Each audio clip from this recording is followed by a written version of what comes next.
Chapter 4880. When the red copper door closed until there was only a crack left, the remnant consciousness of the fish dragon rushed to the door with great resentment. The grayish air waves desperately tried to squeeze through the crack in the door.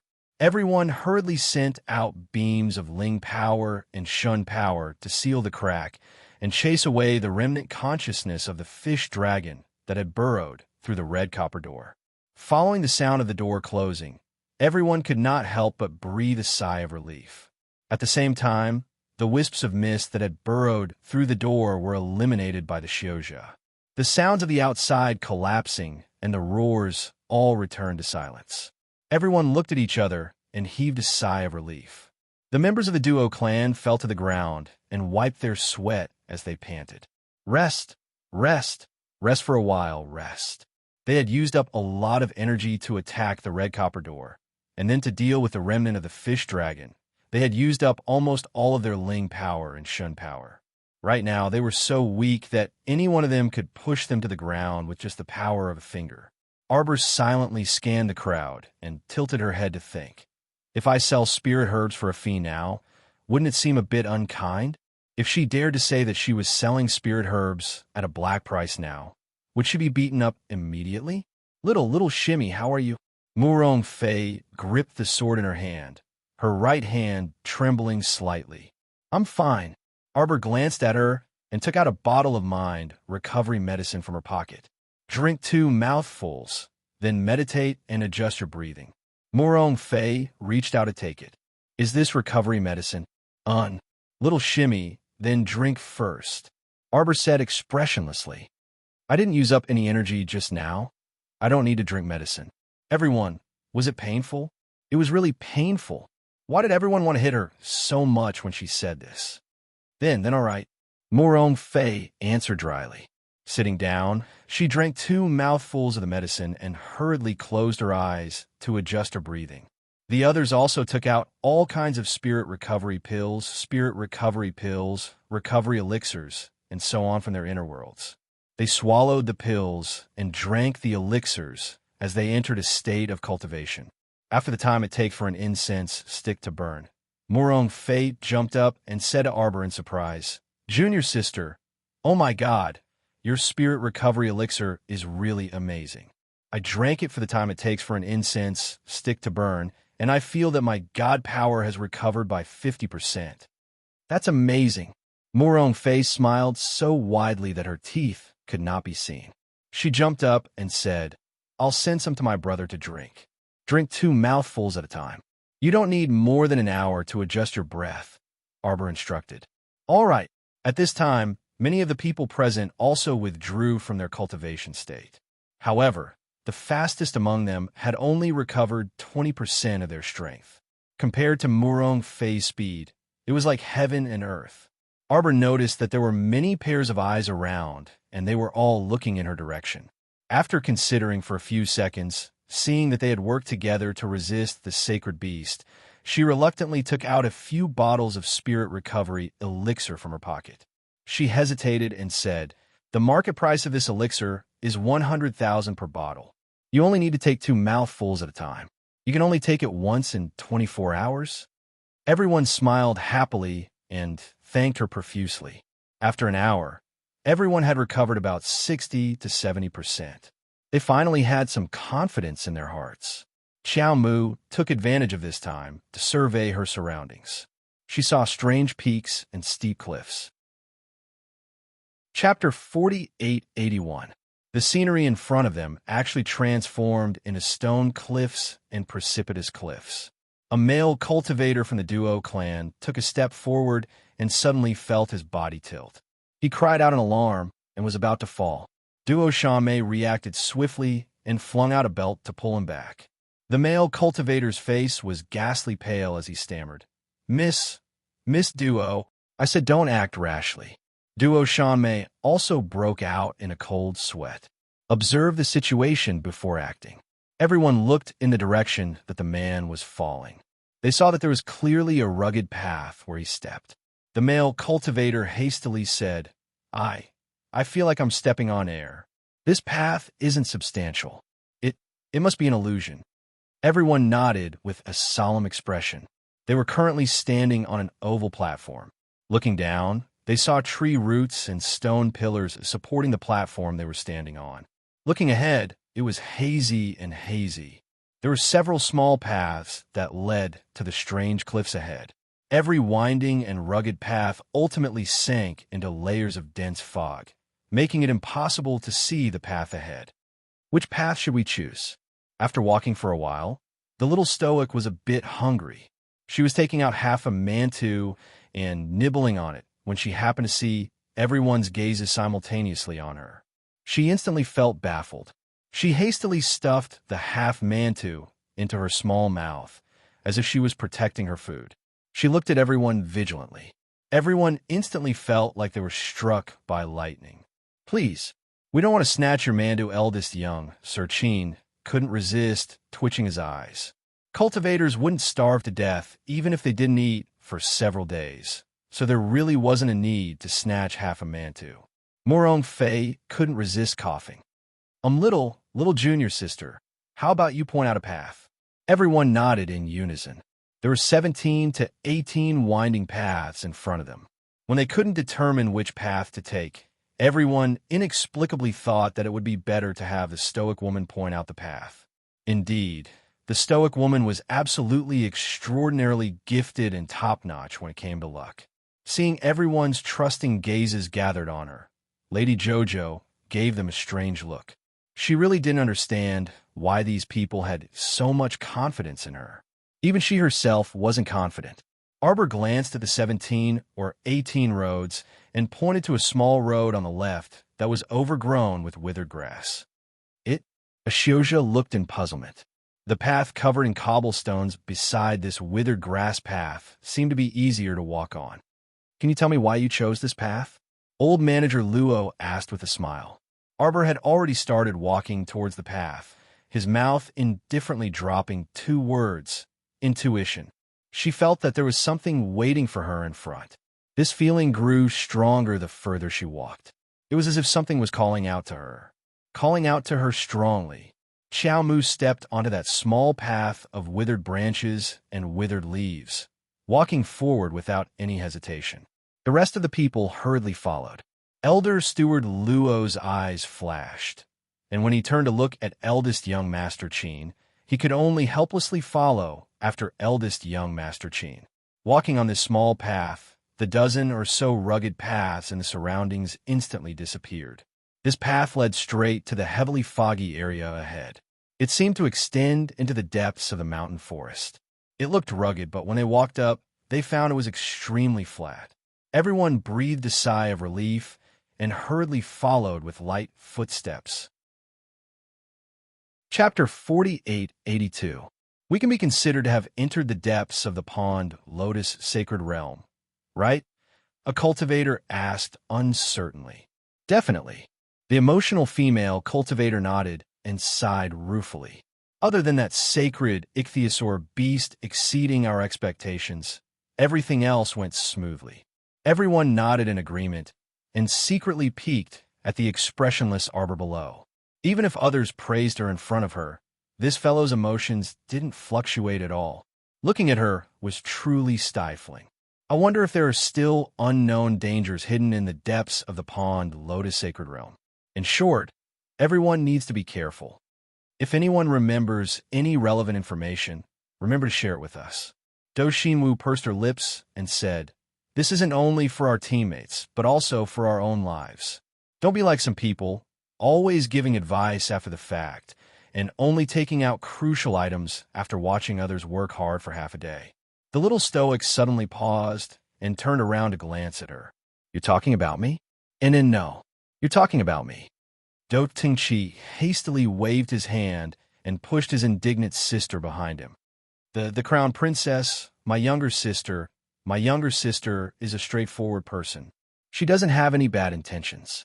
Watch your mouth." The little stoic coldly glanced at Do Xinwu. "If you can't control it, I can help you." Do Xinwu jumped in fright from her pitch-black and sinister pupils. She pulled on her older brother, Do Tungqi's sleeve, and shrunk back. How could this little stoic be so unreasonable? She merely muttered in her heart indignantly. But as a result, she was warned by this stoic with a murderous glare. That gaze was quite hateful. Do Shinwu muttered a few words, but her older brother Do Tengqi tugged at her, so she didn't continue speaking. Everyone followed the rugged path, overgrown with withered grass forward, their pace getting faster and faster. Do you guys hear anything? Seems like there is, but also seems like there isn't. Is there wind? I can see the path ahead. That's right, I can see it too. My line of sight seems to have brightened up quite a bit all of a sudden. Someone excitedly called out. Speed up, Morong Fei shouted. She hurriedly took a deep breath and sprinted forward. A bunch of idiots. Just by looking at the bright light, can't you feel that the little junior sister leading the way is getting faster and faster? Mother! A cry of surprise came from the side. Duo Shanmei turned her head to look and saw a Xiozha from a small family tremble and fall down. She couldn't help but follow his gaze. At the bottom of this rugged path, overgrown with vegetation, where the light and shadow flickered, a cliff of 10,000 feet appeared. Tongues of fire kept darting up from the bottom of the cliff, burning the withered grass hanging at the bottom of the path. No wonder they felt that their surroundings were much brighter. It turned out that there was a sea of fire below them. Duo Shanmei watched as the cultivator fell and was swallowed by the sea of fire like a small soybean. Her mind couldn't help but become a little dazed. Her legs trembled slightly, and her body became a little unstable. Miss Duo, don't look down. The Xiozha behind her hurriedly reached out to support her. Seeing her pale face, he hurriedly said, Don't look down. You'll feel dizzy if you look. Hurry and run, someone in the group shouted. Everyone's speed immediately rose to a new level. The raging flames at the bottom of the cliff swelled with the wind and shot up high with a whoosh. Chapter 4883. Everyone who was running on the rugged path immediately felt the burning sensation under their feet as they jumped and ran forward. That's not right. Morong Fei cursed in her heart. Why do I feel that ever since we entered this damned mystic realm, we have been running for our lives? Previously, we ran for our lives when we met the ichthyosaur and escaped when the ichthyosaur self-destructed.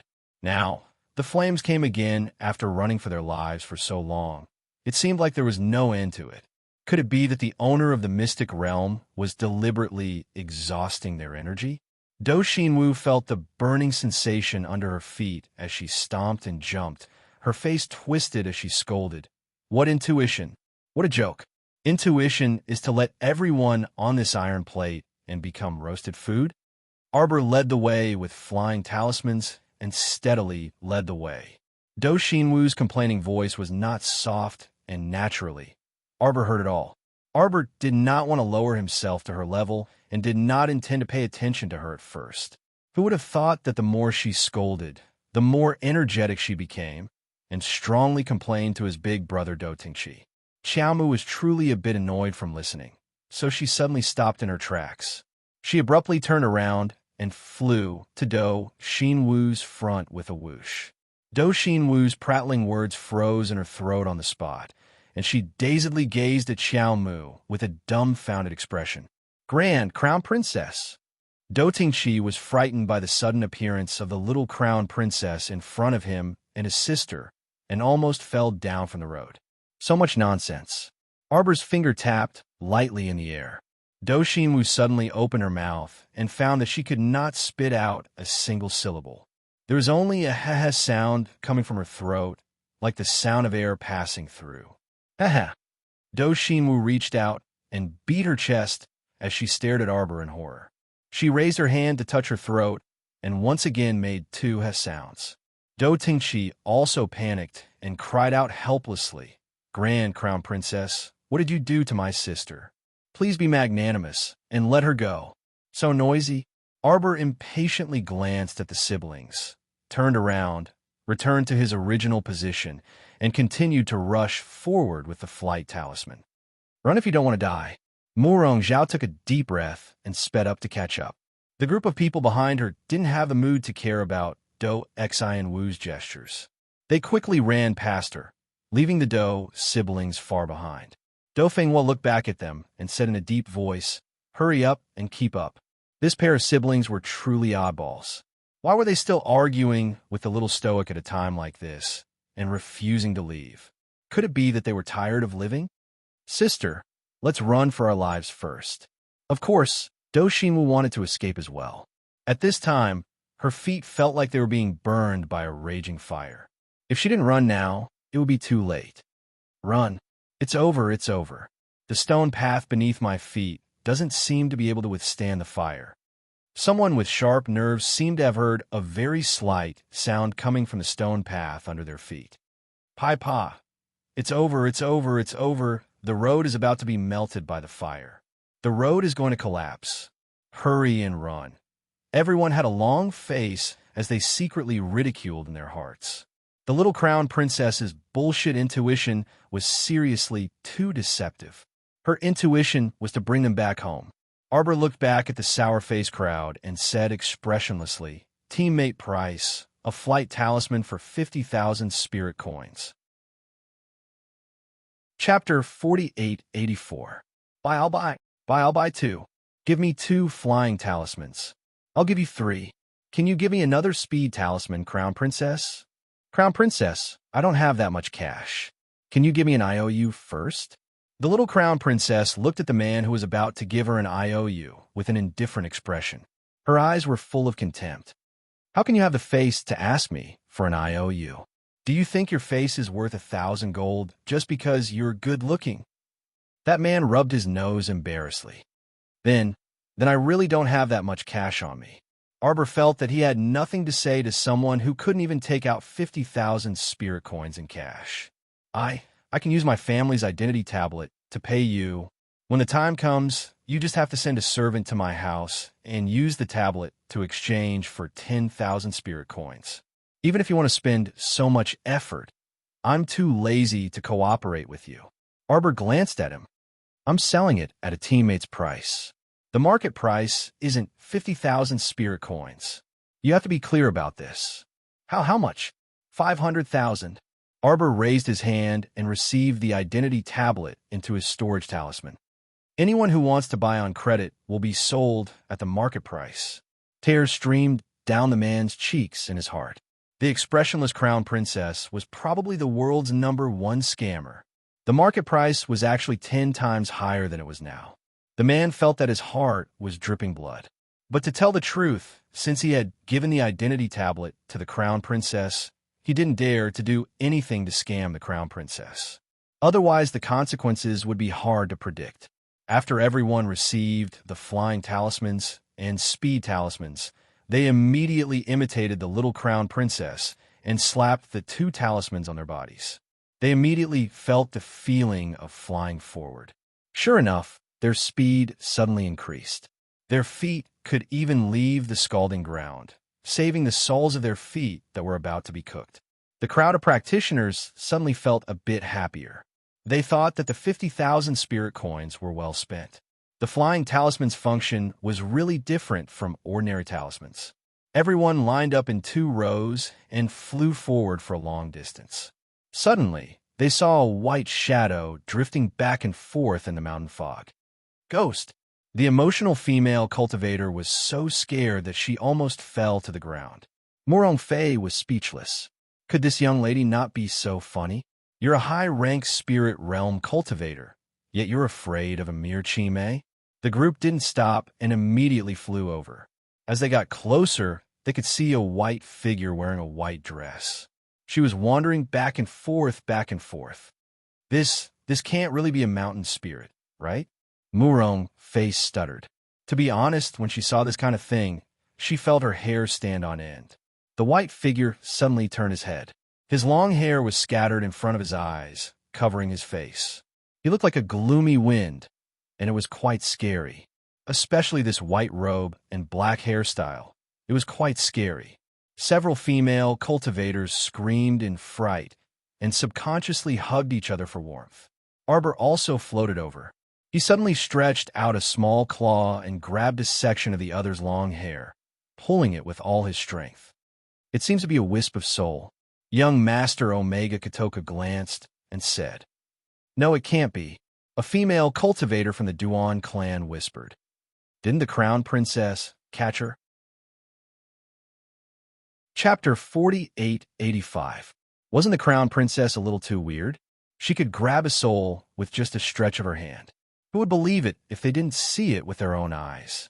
Xiao Mu grabbed that soul's long hair and yanked it twice, dragging her to her side. She raised her small hand and brushed aside the messy hair covering her face, only to meet a pair of curved eyes that contained a faint smile. You? Arbor opened her mouth in surprise. Aren't you that? Arbor had a deep impression of this girl. It wasn't because of anything else, but because this girl had drifted in the void just like her. She even drifted for a longer period of time than her. However, it was hard to say. Master Jojo didn't want to recall these things. But 3,000 years in the void. Thinking of this number, Jojo felt a little shocked. It was hard to imagine how she spent 3,000 years drifting alone. At least Master Jojo had the damn tree to accompany him. M.O. Arbor stretched out a small finger and remembered her name. Who are you? You know me. This girl's voice was long, and her speech was much slower than normal people. It was as if someone had slowed her speech by 2 times. Xiao Mu raised her hand and rapped her head. Why are you in a daze? Everyone, that's right. This girl looked like half a soul now. What they met in the Sun-Moon Mystery Realm last time could be her main soul. This half-soul could only form a small part of her consciousness. It didn't have the main soul's memories at all. Therefore, it was understandable that she didn't recognize him with her silly look. Arbor raised her hand and pulled her long hair. I'm your good friend, Arbor. You look very similar. Mo imitated him and raised a finger, waving it in front of Arbor. What do you mean look similar? Arbor pulled down her finger and continued to lie with an honest expression. Of course we look alike. We've met before. I knew you didn't disappear. The little monk was talking nonsense. He even said that your soul had scattered. Look, isn't there still half of your soul here? He must have been drifting in the void, and half of his soul had been sucked into this secret realm without him knowing. Ah, that's right. Did the sun and moon twin wheels run off to look for you? What about the sun-moon wheels? Have you kept the sun and moon wheels? The sacred artifact has a spirit. It should be able to help you recover your essence soul. Arbor pulled her sleeve and looked back and forth. He frowned. Where are the sun and moon wheels? Why isn't it on you? Could it be she suddenly thought of a possibility and her eyes lit up? There was no doubt that the sun-moon twin wheels had gone to follow Mo. However, since the aura of the sun-moon twin wheels was not present on this half of the soul, there was only one possibility: don't be in a daze. Come out with me later. Xiao Mu grumpily smacked her head. You'll definitely be saved. What's your name? Mo asked. Didn't I tell you? My name is Arbor. Don't forget it in the future. Arbor said angrily. You're so young. How can your memory be so bad? Right? What's the place in front of us? You've lived here for so long. You must know the way. Bring me there. Ah. Mo raised a finger and said slowly, There's you. What do you mean there's me? It was really hard to talk to an idiot. Chapter 4886. Ah, there's you. Mo repeated what he said just now. Even the ah he uttered was the same as before. Arbor. This scammer silently took out an image jade talisman from her pocket and pointed it at Mo. What do you mean there's me? Ah, there you. Everyone. Wasn't this scammer a scammer? Why did she have to preserve her current idiotic appearance? Was she plotting to show it to others in the future so that they could mock her? All right, where do we go now? I know the way. Mo said word by word. Lead the way. Mo's figure slowly turned backward. Her feet didn't touch the ground as she floated forward. Arbor used a flying talisman to follow her. Omega, Katoku, and the others also hurriedly followed. At the end of the small path, a vast mountain appeared. Everyone followed Mo up the mountain. After floating for a while, they realized that they seemed to have circled back to the starting point. Why are we following this idiot? Elder Luo frowned and couldn't help but ask, Does this spirit know the way or not? I know the way. Mo said word by word. Mo, it's fine. Continue walking. Ciao, ciao. Mo raised her hand and pointed forward. Arbor turned back and looked at everyone. You all stay here first. I'll go with Mo to scout the way. Ha ha ha. The mute and talkative doe, Shinwu, couldn't help but blush. She pointed at her throat and glared angrily at Arbor. Do Tengqi glanced at his sister and stammered. This isn't very appropriate. Crown Princess, we're all on the same team. How can you run alone? Then you go with Mo to scout the way. Arbor very straightforwardly took a step back. Do Tengqi's face instantly turned pale from fright. He quickly took a step back. Morong Fei turned and glared at him. Do you think scouting is easy? That's a dangerous thing. If you're not careful, you might encounter some ultimate great saint beast. If you're so good, then go. Do Tengqi only felt that his mouth was a little dry. He hurriedly shook his head and said, Yes, I didn't think it through. Grand, Crown Princess, you go ahead. Jojo, I'll go with you. Eldest young Master Qin floated to her side with a grin. The moment he opened his mouth to speak, his second brother, Qin Xing, frowned. Arbor glanced at Big Qin expressionlessly. He didn't say whether it was possible or not and turned around. Just as he was about to leave, Mo suddenly wagged a finger at eldest young Sir Qin. You can't. Everyone was speechless. None of you can do it. Mo pointed at the disciples of the various aristocratic families who were watching from the side. A male Shioja in the front row was so angry that smoke came out of his head. Who can't? Not even your whole family. How could this girl speak like that? He's young and a fool. He doesn't even know how to speak. Xiao Mu glared at the male cultivator that retorted. Shut up. Don't bully her because she can't out-talk you. Be careful or I'll hit you. Everyone, don't be afraid of him. Arbor patted the back of Mo's hand. Say whatever you want. Let's go. Eldest young Master Qin said speechlessly, Jojo. Arbor turned and raised his hand forcefully. He said decisively, then it's decided. Rest here for an hour. I'll be back quickly. Finishing, he quickly pulled Mo into a nearby thicket. The two instantly floated far away. Young Master, how can you let her leave by herself? Old Steward Luo's gaze flashed as he hurriedly said. Chapter 4887. When the old steward said this, Do Xinwu and the others hastily nodded their heads. That's right. How could they let the little stoic leave by herself like this? They quickly followed old steward Luo and pushed aside the tree branches, wanting to pass through the place Arbor and Mo left. However, an extremely heavy pressure suddenly bounced them back. After a bang sound, a terrifying buzzing sound came into their ears. Everyone felt their eardrums were about to become crooked from the vibrations, and they looked up to take a closer look. Instead, they saw an oval-shaped barrier that connected heaven and earth appeared in front of them. It was like a covered bowl, blocking all of them in here. MMPH, MMPH. Do Xinwu anxiously pointed at her throat and angrily stomped her feet. In reality, she had already cursed all 18 generations of Arbor's ancestors in her heart. This damned, perverted woman actually dared to poison her mute. Right now, she must be following that mystic realm's guardian spirit into the depths of the Pond Lotus Sacred Realm to search for magic treasures first. What else could the rest of them find in the mystic realm after she had taken the initiative to stir things up? The more she thought about it, the angrier she became. However, there was nothing she could do, so Do Xinwu angrily stomped her feet again.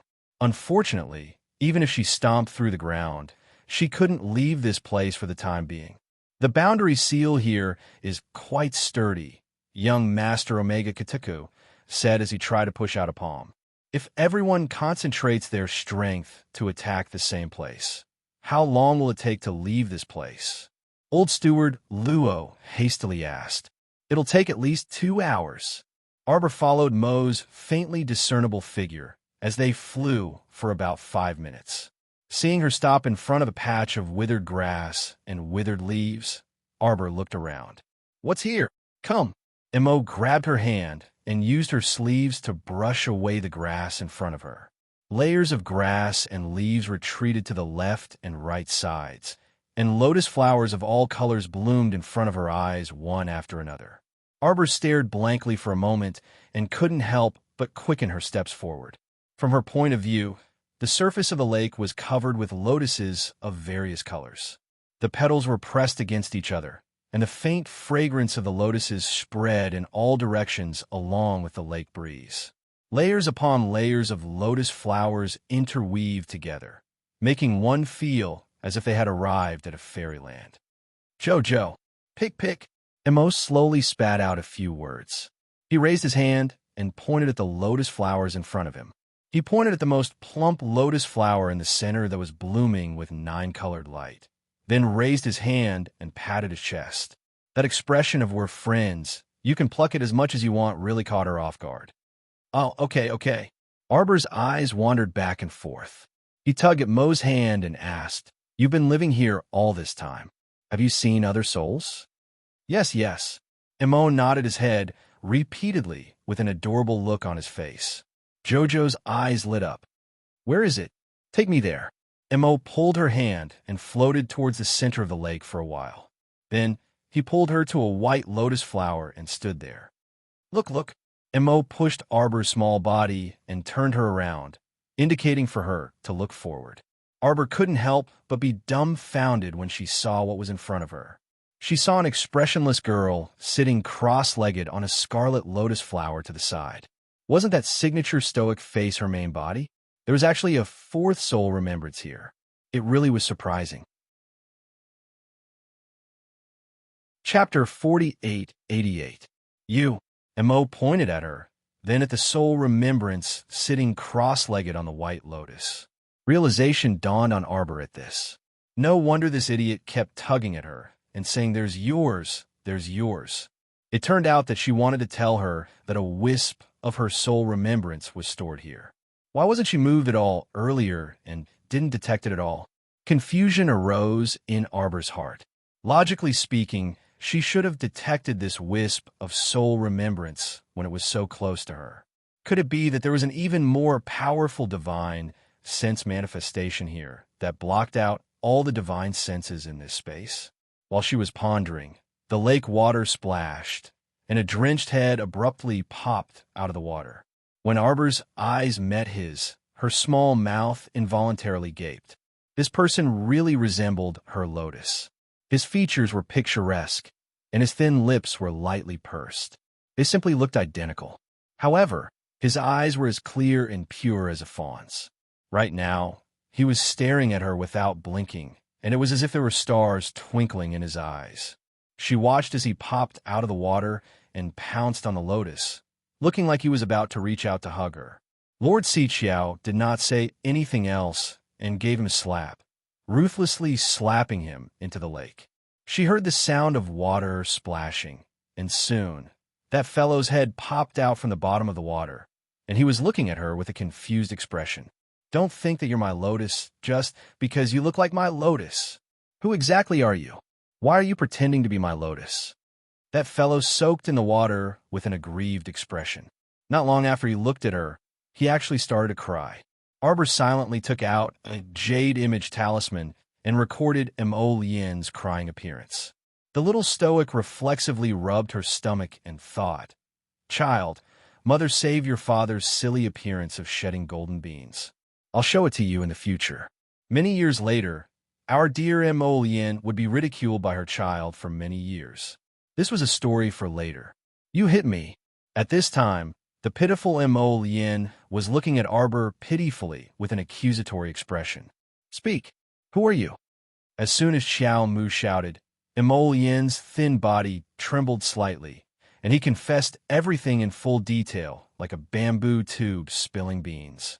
I am the soul and soul of Shang, the ancient Mo Lian. I have half of it in that person's sea of consciousness."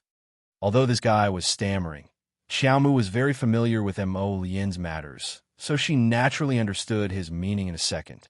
The ancient inheritance Mo Lian in Mo Lian's body was actually not complete. Half of it was actually lingering in the corner of the river of forgetfulness. Even he himself didn't know. "Why are you here?" The little fellow roared at him again. Mo Lian stammered in fear.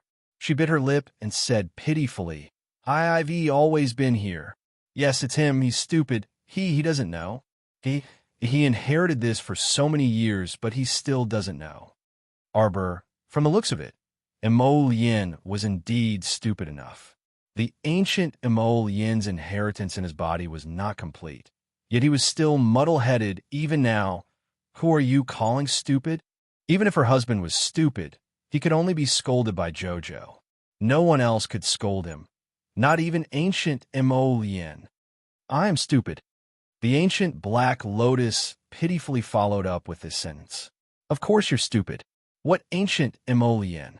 You can't even leave the mystic realm you set up yourself? Arbor grumpily reprimanded her. Chapter 4889. Hurry and tidy up. Bring my soul remembrance, and follow me out with M.O. Arbor shouted and beckoned to ancient Emolien, who was soaking in the water. She had to bring this fellow back. Emolien still didn't know that her lousy inheritance was only half complete. If she didn't bring him back, how could her Lotus inheritance be completely passed on to ancient Emolien? Judging from this fellow's deceitful and muddle-headed appearance, he was probably also mentally retarded. Sir Jojo purposely forgot about his meditative soul remembrance. From beginning to end, that soul remembrance didn't open its eyes or speak. It didn't even show the slightest change in expression. In reality, this soul remembrance of his was more like a mentally retarded one. Jojo, nah. M.O. tugged on his sleeve and pointed at the lake full of lotus flowers. I'll try and see if I can refine this place later. He had already discussed with Jojo's Lotus that they had to refine this pond Lotus Sacred Realm. They had even thought of a name for this planet a while ago. Planet Jojo's Lotus. Arbor delightedly thought about it and patted the back of Mo's hand. Watch me. M.O. nodded at him, half understanding. He probably didn't understand what refine meant. This trip to the pond Lotus Sacred Realm was unusually smooth. Not only did they find ancient Emolien's soul, but they also found their own. They also found M.O. most importantly. They had the ingredients to nourish the cute little puppy. Murong Sun's awakening was just around the corner. Thinking about it this way, this trip was simply too worth it. Oh right, Xiao Mu abruptly recalled something, and she grabbed the ancient Black Lotus's sleeve. She asked in excitement, "Can you contact the other half of your soul? In theory, it should be possible. Why you fierce?" Ancient Emolien shrunk back, aggrieved. Xiao Mu bluntly rapped his melon seed head and memorized all of his silly looks while she was at it. Jojo's Lotus was ruined by this retard in front of him. Haha, try it. Arbor tugged at his sleeve. You must be able to sense where they are. Hurry up. Don't dawdle. Ancient Emolien looked pitifully at Arbor. But it needs time. I'll protect you. Arbor pulled Ancient Emolien onto a swaying lotus and patted his right shoulder. I'm counting on you. Ancient Emolien hurriedly pulled down her sleeves and retracted them from Arbor's fingers. Then, you have to treat me better. Sir Jojo secretly gritted his teeth and resisted the urge to use his fist to wake her up. He revealed an intimidating smile and shouted at her. Hurry up. Ancient Emolien hurriedly sat down cross-legged and clapped her hands in front of her. Her clear eyes slowly closed. Rumble, rumble, rumble. More than 2 hours later, everyone continuously attacked a point on the seal barrier and finally broke it.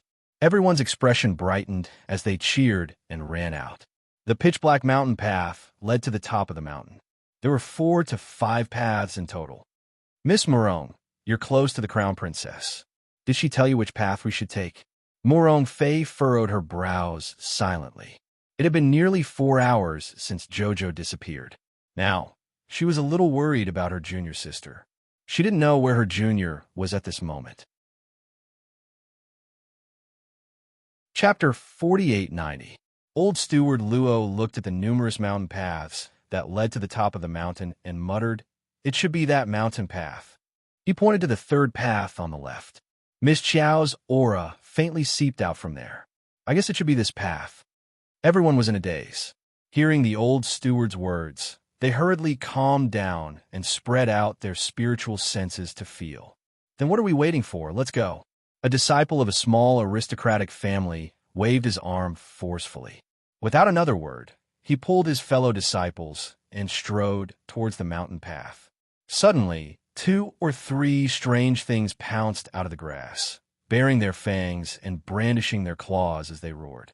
Their movements were very shocking. They pounced on people when they saw them. When they opened their mouths, they revealed eerie fangs. That aristocratic family disciple was so frightened that his face turned green. He hurriedly pulled out his saber and slashed at the back of the head of the corpse puppet that was hugging him. The corpse puppet's body clearly stiffened. The aristocratic family disciple was shocked and scared, reaching out to push him away. Something unexpected happened. The corpse puppet lowered its head and opened its mouth to bite his head. Those sharp fangs pierced the top of his head and bit off half of his scalp. Ah! The emotional female, Shio, stuttered. How can there be corpse puppets in a secret realm? It seems to be it's people from our camp, another Shioja hurriedly said. It's fishermen. We saved them. The fishermen of Seaside Village. What happened? How did they all turn into corpses? Impossible. This kind of natural secret realm can absorb Shun power, even with a breath. It's impossible for it to mutate. Get out of the way, Duo Shame roared. She pulled out her long sword and cut off the arm of a corpse puppet. Yet when the arm fell to the ground, it still jumped a few times. A Shioja hurriedly threw a fireball over. Only then was the arm burned to ashes. Don't think about these useless things. Let's take care of them first. The underwater Abyss City Lord's mansion was transformed from a dozen large connected caves. Inside Great Lord GC's bedroom, there was a curtain made of shells and pearls. He swept open the curtains and entered the room. There was a stone table, stone stools, and an exquisitely carved stone bed. The wine vessels made of precious gems were overflowing with light. The light of the pearls illuminated the entire cave. The lithe, great suzerain GC was lying on the stone bed and playing with her 10 slender fingers. When he heard his subordinate report that he had lost the chase, the great lord suddenly became ruthless. He picked up the wine vessel beside him and smashed it on the person's head with a bang. The wine vessel was made of the toughest material in the deep sea, phosphor. If it hit a person's head, it would be enough to knock them out. The subordinate immediately fell to the ground, not even able to make a sound before he died. Seeing him like this, GC angrily scolded. Useless thing, you can't even catch a few thieves who broke into the city lord's mansion. What's the point of me keeping you people? Drag him away. Drag him away. Just looking at him made him feel extremely annoyed. Go and find the 28 men that I have recently taken into my residence. Yes, great suzerain Darren. The young servant girl kneeling beside the curtain had an ugly face with a red imprint on it. She hurriedly crawled away. Useless thing. Great suzerain GC snorted. She crossed her slender legs and swayed them slightly. Her eyes unconsciously looked up. Chapter 4891. Before she could even let out a scream of terror, she was completely silenced by a handful of poison powder that came head-on. She felt a burning pain in her throat, causing her to stare at the person with a twisted face. After opening her mouth twice, she couldn't make a sound. GC understood that her voice was muffled by the poison powder thrown down by that person. The most frightening thing was that the man had been quietly lying dormant on the ceiling of the cave since some time ago. He was stuck there like a thin paper man. When she raised her head and saw such a thing, she was greatly traumatized. If anyone was in their room and saw a stranger on the ceiling, they wouldn't be able to calm down. GC scrambled to her feet and hurriedly tried to flee. Unfortunately, he bumped into the restrictive barrier and was bounced back, smashing into his stone bed with a loud thud. Although the stone bed was covered with a very soft fishskin mattress, the fall still made the great lord choke. Who are you? This great lord GC couldn't speak. She could only glare at the middle-aged man who floated down. Her eyes flickered with slight panic. She occupied the mountain and was the king. After so many years in the sacrificial sea abyss, this was the first time she suffered such a big loss.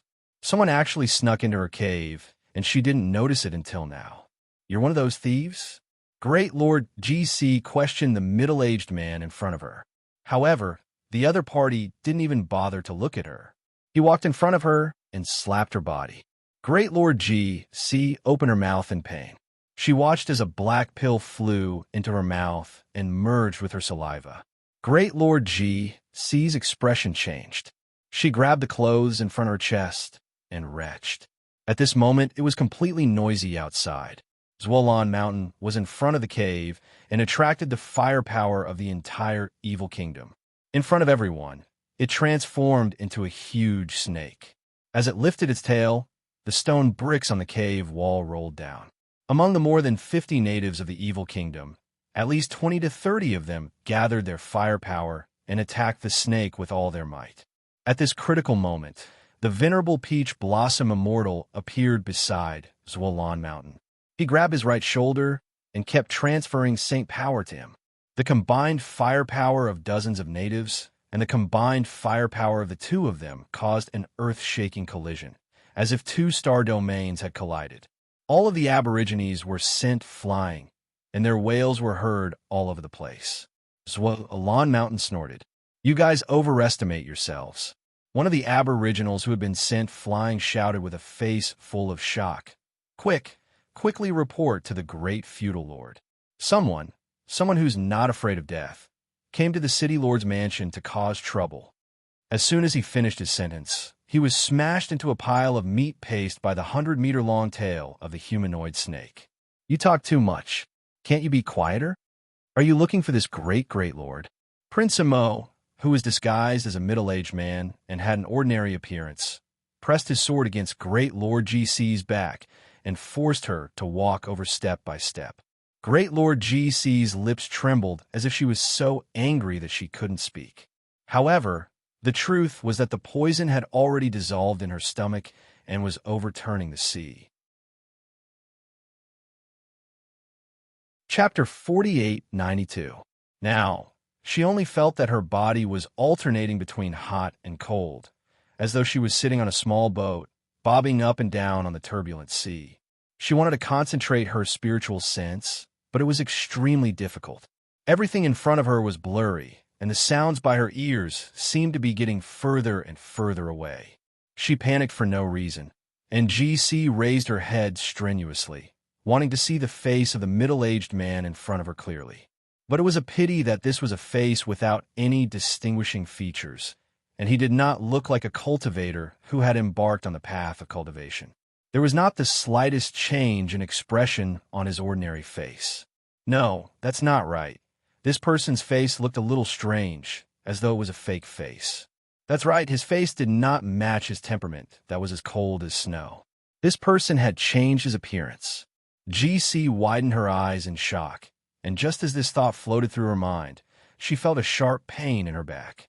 She involuntarily took a few steps forward. Great Lord! A few of the natives of the city of Sin could not help but cry out mournfully when they saw their boss being held down.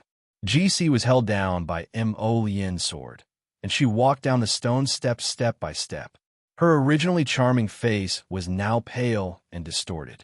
If you don't want to die, tell them not to resist and obediently throw away the weapons in their hands.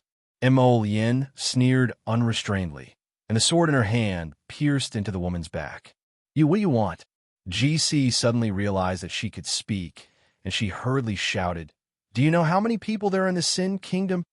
You want to rebel with just a few of you? You must be tired of living." Slap! Hearing this woman speak, the venerable Peach Blossom Immortal felt extremely bored and gave her a heavy slap across the air. Say something more practical. He did not know if he should say that she was stupid. Half of her life was in the hands of others, and she still dared to boast so shamelessly. What did she mean by tired of living?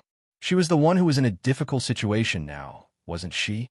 GC had been a tyrant in the undersea abyss for so many years. She had lived a good life and had many husbands. She had never suffered like today. First, he was fed poison, and then he was hung up and beaten in front of everyone. How could this not ignite the flames of depression in her heart?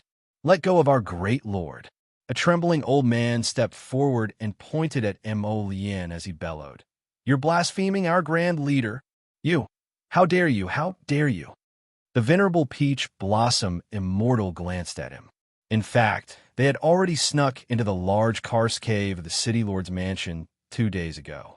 During this period, they had also encountered 1 or 2 guards. Relying on the password given by Omuri, they managed to survive several times. But for some reason, the password seemed to have changed today, therefore they were exposed. Of course, it wouldn't be much of a problem if they were exposed. After all, as long as they were strong enough to crush the crowd, everything else wouldn't be a problem. After 2 days of secret contact, they discovered a very funny phenomenon. The citizens of the Sin Kingdom seemed to have been brainwashed, and they worship GC.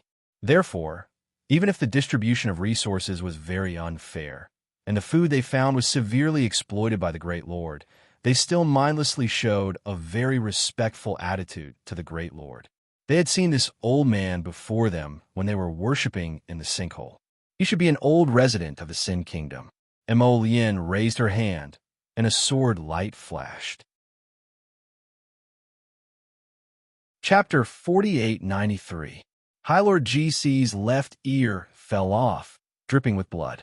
The graceful Great Lord was stunned for about 3 seconds before she let out a scream so sharp that it pierced the eardrums of others.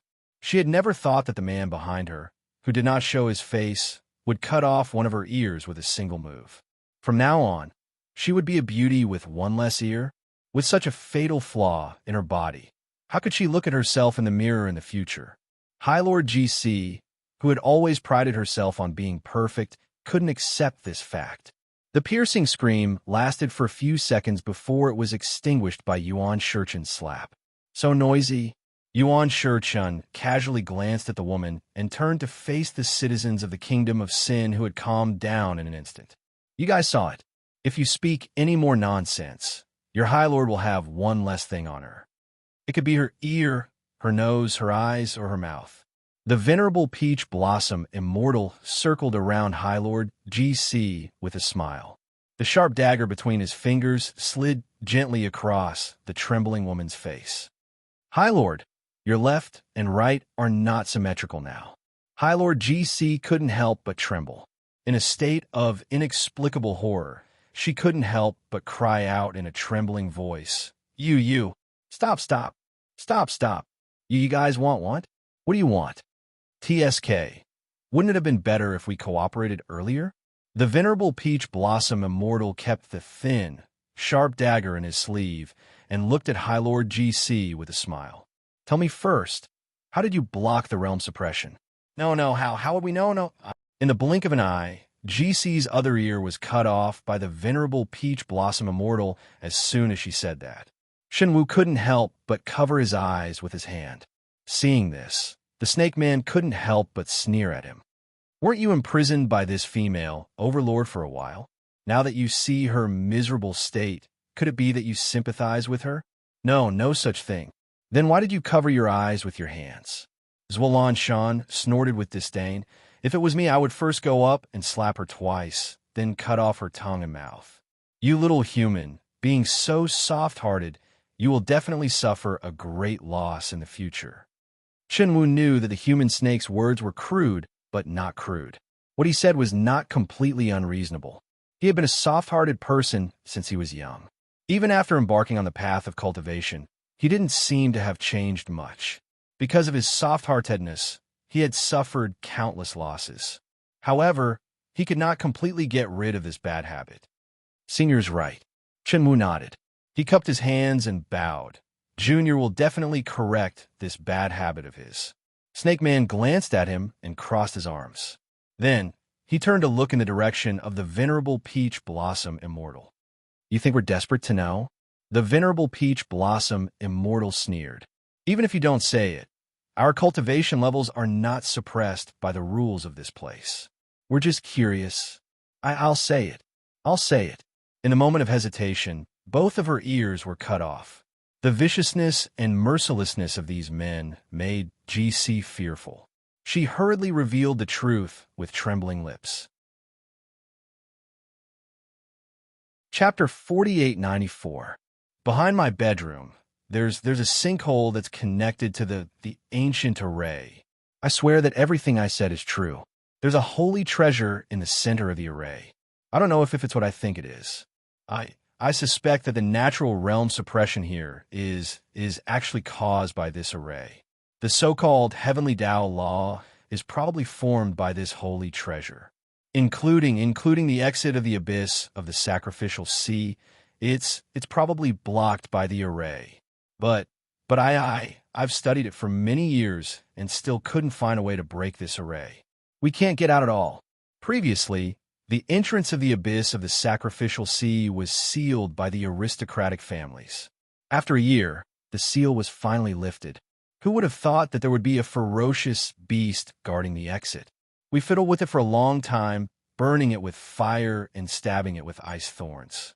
Who would have thought that the holy beast would fall into a deep sleep and didn't react at all? It thought that our attacks were all child's play. Mo Yin and He Chun were speechless. So how deep was Walanshan's sleep? Others were using all kinds of attacks to hit his tail, but this guy could still sleep. The snake man touched his nose awkwardly and coughed lightly.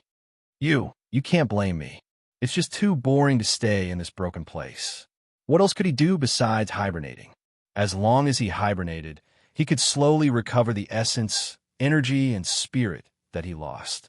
If he hibernated for a few decades, he could recover all the holy power and vitality that he lost in the previous battle. Why wouldn't he do it? He couldn't get out either. There was a large restriction above. It was a restriction barrier created by the aristocratic families of the River of Forgetfulness. In addition, there were many people guarding above. It was blocking the exit of the citizens of the Kingdom of Sin, but even if he made way for them, they wouldn't be able to break through the barrier and walk out of the undersea abyss, right? So it was his fault? A bunch of baffling people. Mo Yin ignored Walanshan, who interrupted and asked directly.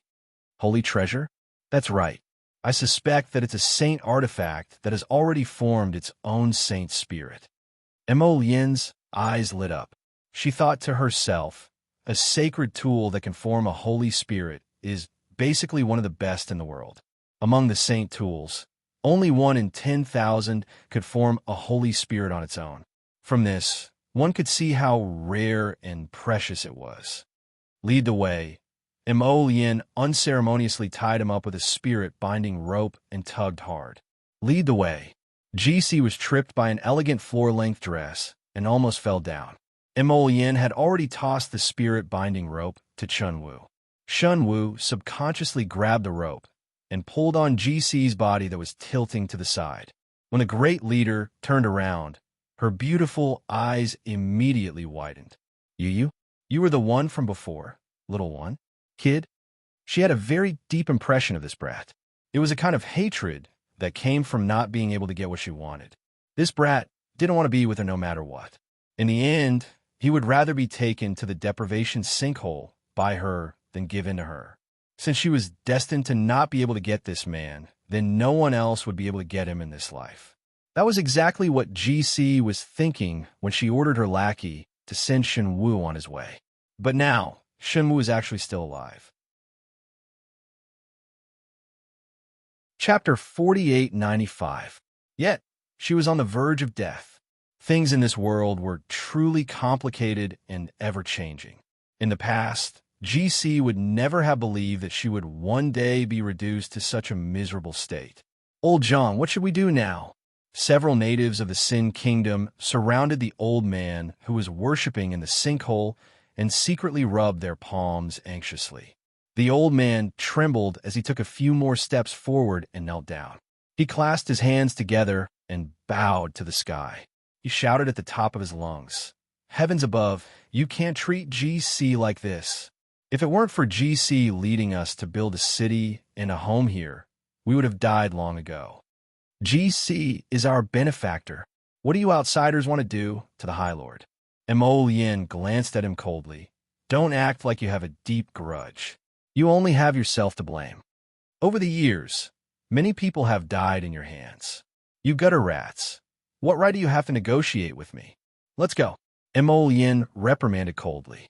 Shen Wu immediately straightened his body and pulled GC. Lead the way. GC took a deep breath, pursed her lips, and said, I've said what I should say. As long as I take you to the center of the array, you will let me go, right? You don't have the right to negotiate with us. Yuan Shurchin smiled and shook her finger at her. I advise you to lead the way and stop talking nonsense. Unless you want to lose something on your face? GC shuddered. The more she looked at these ordinary-looking young men and middle-aged men, the more they looked like monsters from hell. They were ugly, but their hearts were even uglier. How could there be such a monster in this world?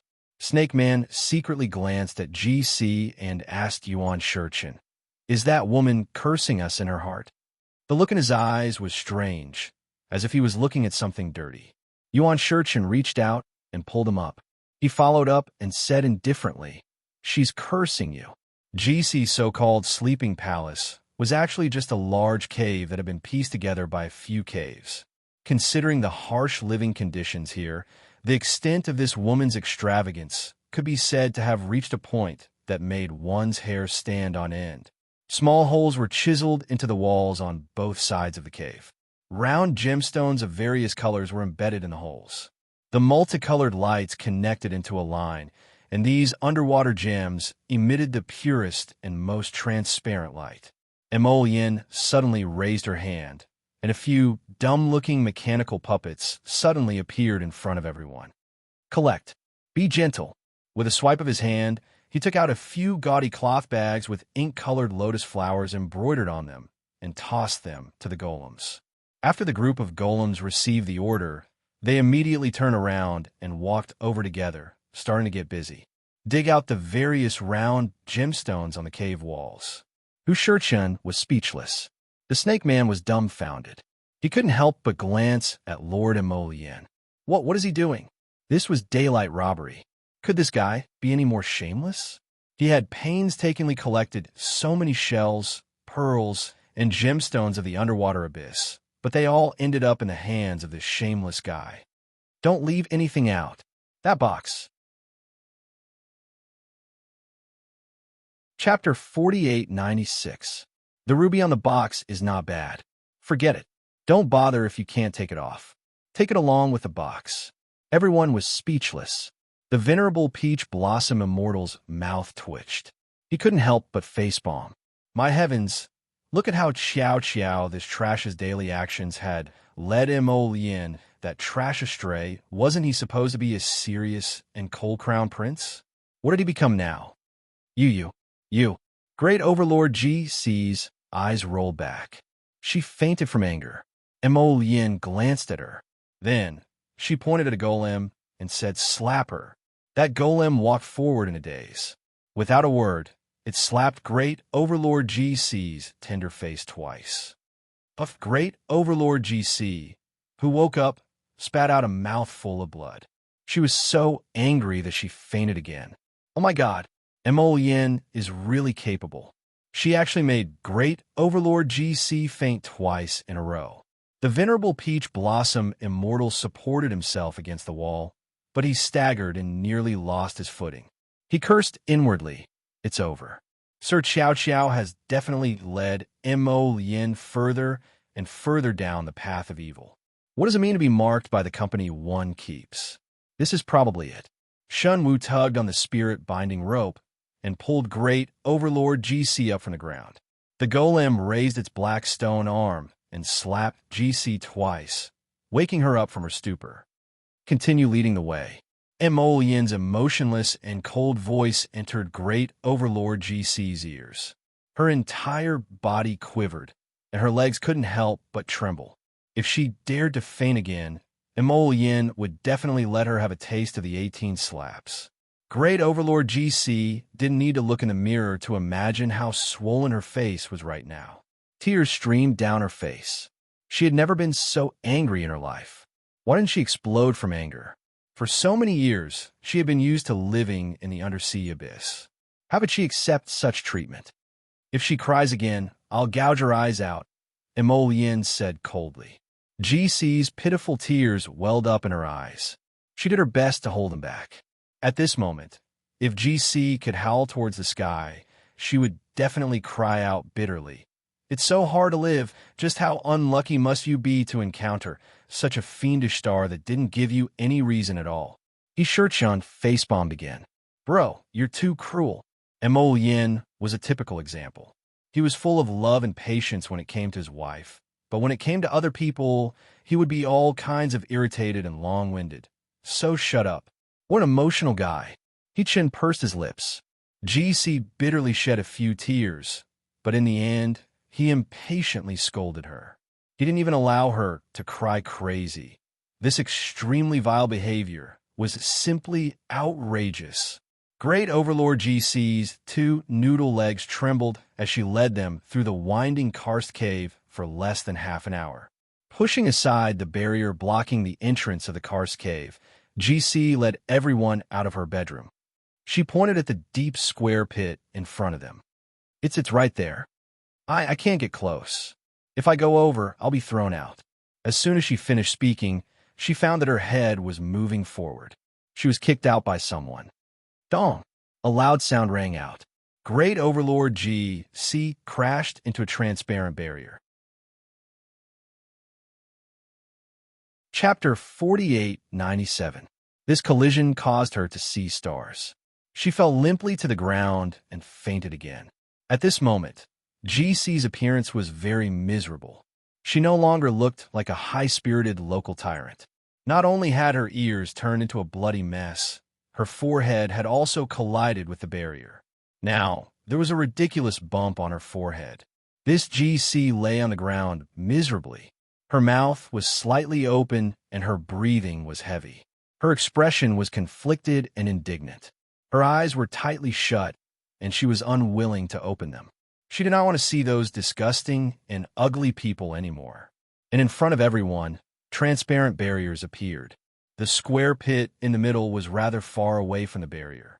To be honest, everyone could not see what was inside at the moment. Kick her awake, Yin said coldly. Just as the golem was about to jump forward and kick her again, GC, who had lost her ears, sat up straight and said expressionlessly, I can't remove this barrier. She spoke quickly. The reason I guessed that this array formation was the source of the restriction was because behind this barrier there was an inconspicuous little fruit tree. Back then, the first batch of people who came here all ate the sour and astringent fruits on the tree and removed the restriction on our cultivation. Shun Wu said with a look of realization, Oh, so you're the only batch of people who are not suppressed by the natural laws. No. What the Grand Lord meant was that the law of nature suppression was largely dependent on the formation in front of him. Yin walked a few steps around the transparent barrier. When he stopped, the venerable peach blossom immortal floated to his side and asked impatiently, How is it? Can you find a way out? Yin frowned and did not speak. He stared at the transparent barrier in front of him and thought calmly, How is it? What array formation is this? Why is it in the abyss of the sacrificial sea? This should be an array formation left behind by the heavenly axiom. Yin said indifferently. This should be the place where the heavenly axiom placed the tower of punishment. Hushirchin. Yin raised his hand and pointed. The barrier in front of him immediately collapsed. GC stared blankly, cold sweat dripping down her forehead. Only now did she know exactly what kind of fiendish star she had provoked earlier. This barrier had been combined with the power of so many people for so many years, but it had never been opened on its own. Now, it was directly broken by the power of someone else's finger. What kind of disparity was this? It was like the difference between heaven and earth. The snake man's small body jumped up and slapped his thigh hard. So, all of this is still the work of that old bastard heavenly axiom? Yin and Yuan Shirchun ignored him. They stepped over the broken barrier and came to the edge of the square pit in the middle. The natives of the Kingdom of Sin stared nervously at Yin and He Chun, shouting, What are you doing? And are you trying to blaspheme the gods? They followed them over, and each of them stared fixedly at Yin and He Chun with vigilant gazes. We were the ones who discovered this sacred artifact first. Yes. You can't touch the sacred artifact. The venerable peach blossom immortal glanced at them and casually looked into the pit. He instantly felt as if he was struck by lightning. There seemed to be nothing in the pit. Seeing how nervous these people were, they were all mumbling as if they were possessed by something. At this moment, the elders who were worshipping the giant pit also realized that there was nothing in the pit.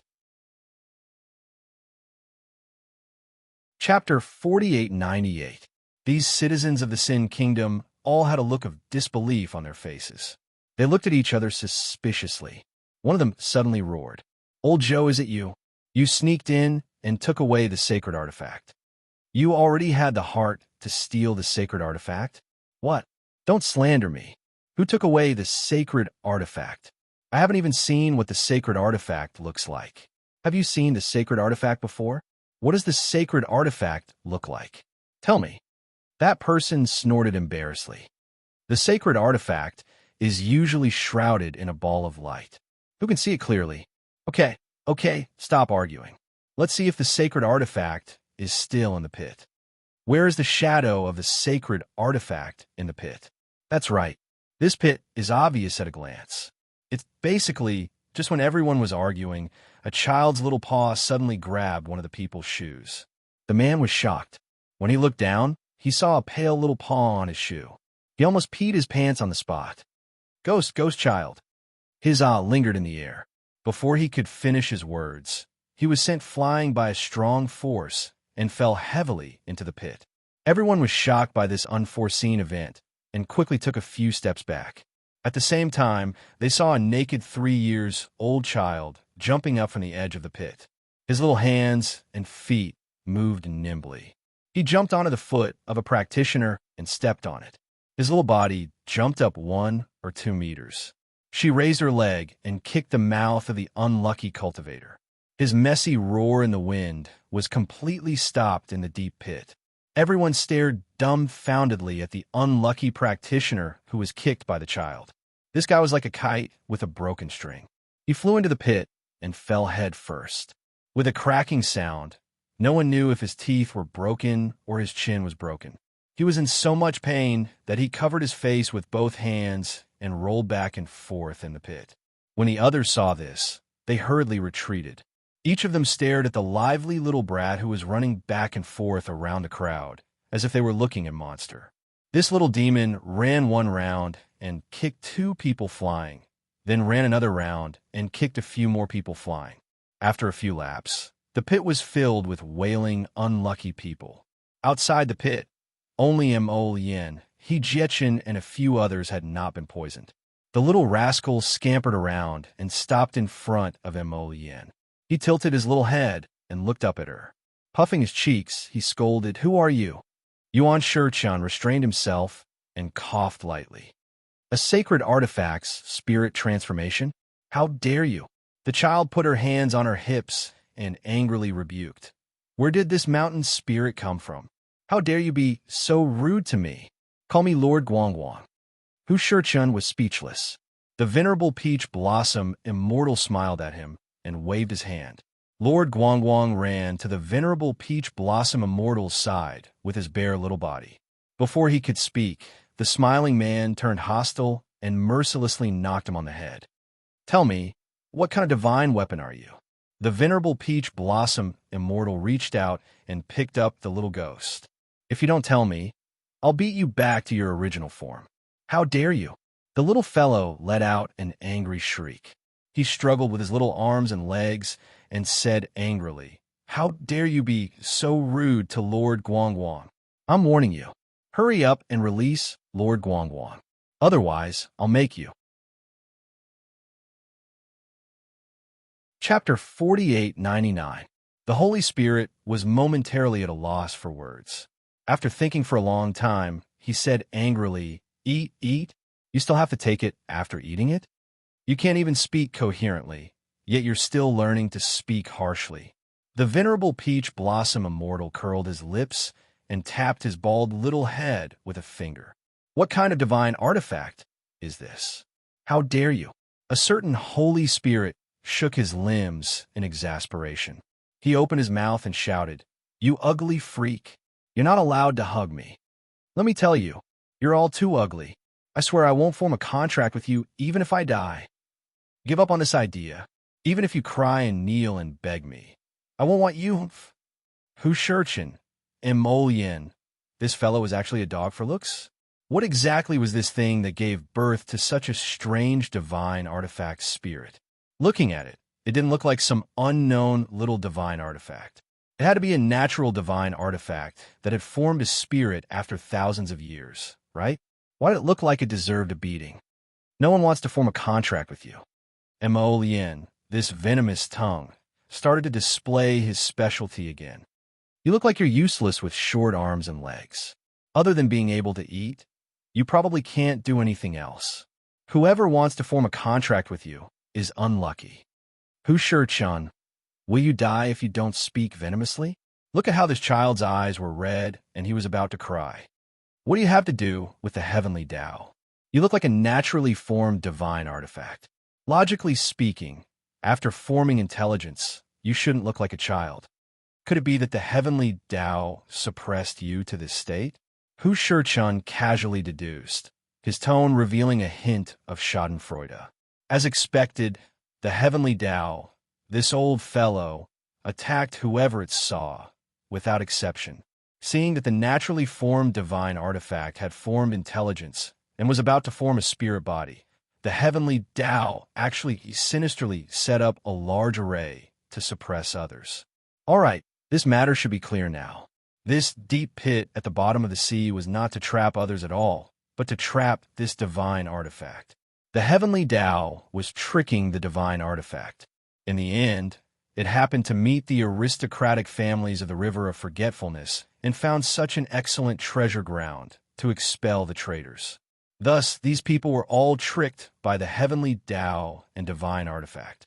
Ha ha ha! Why does it feel so funny?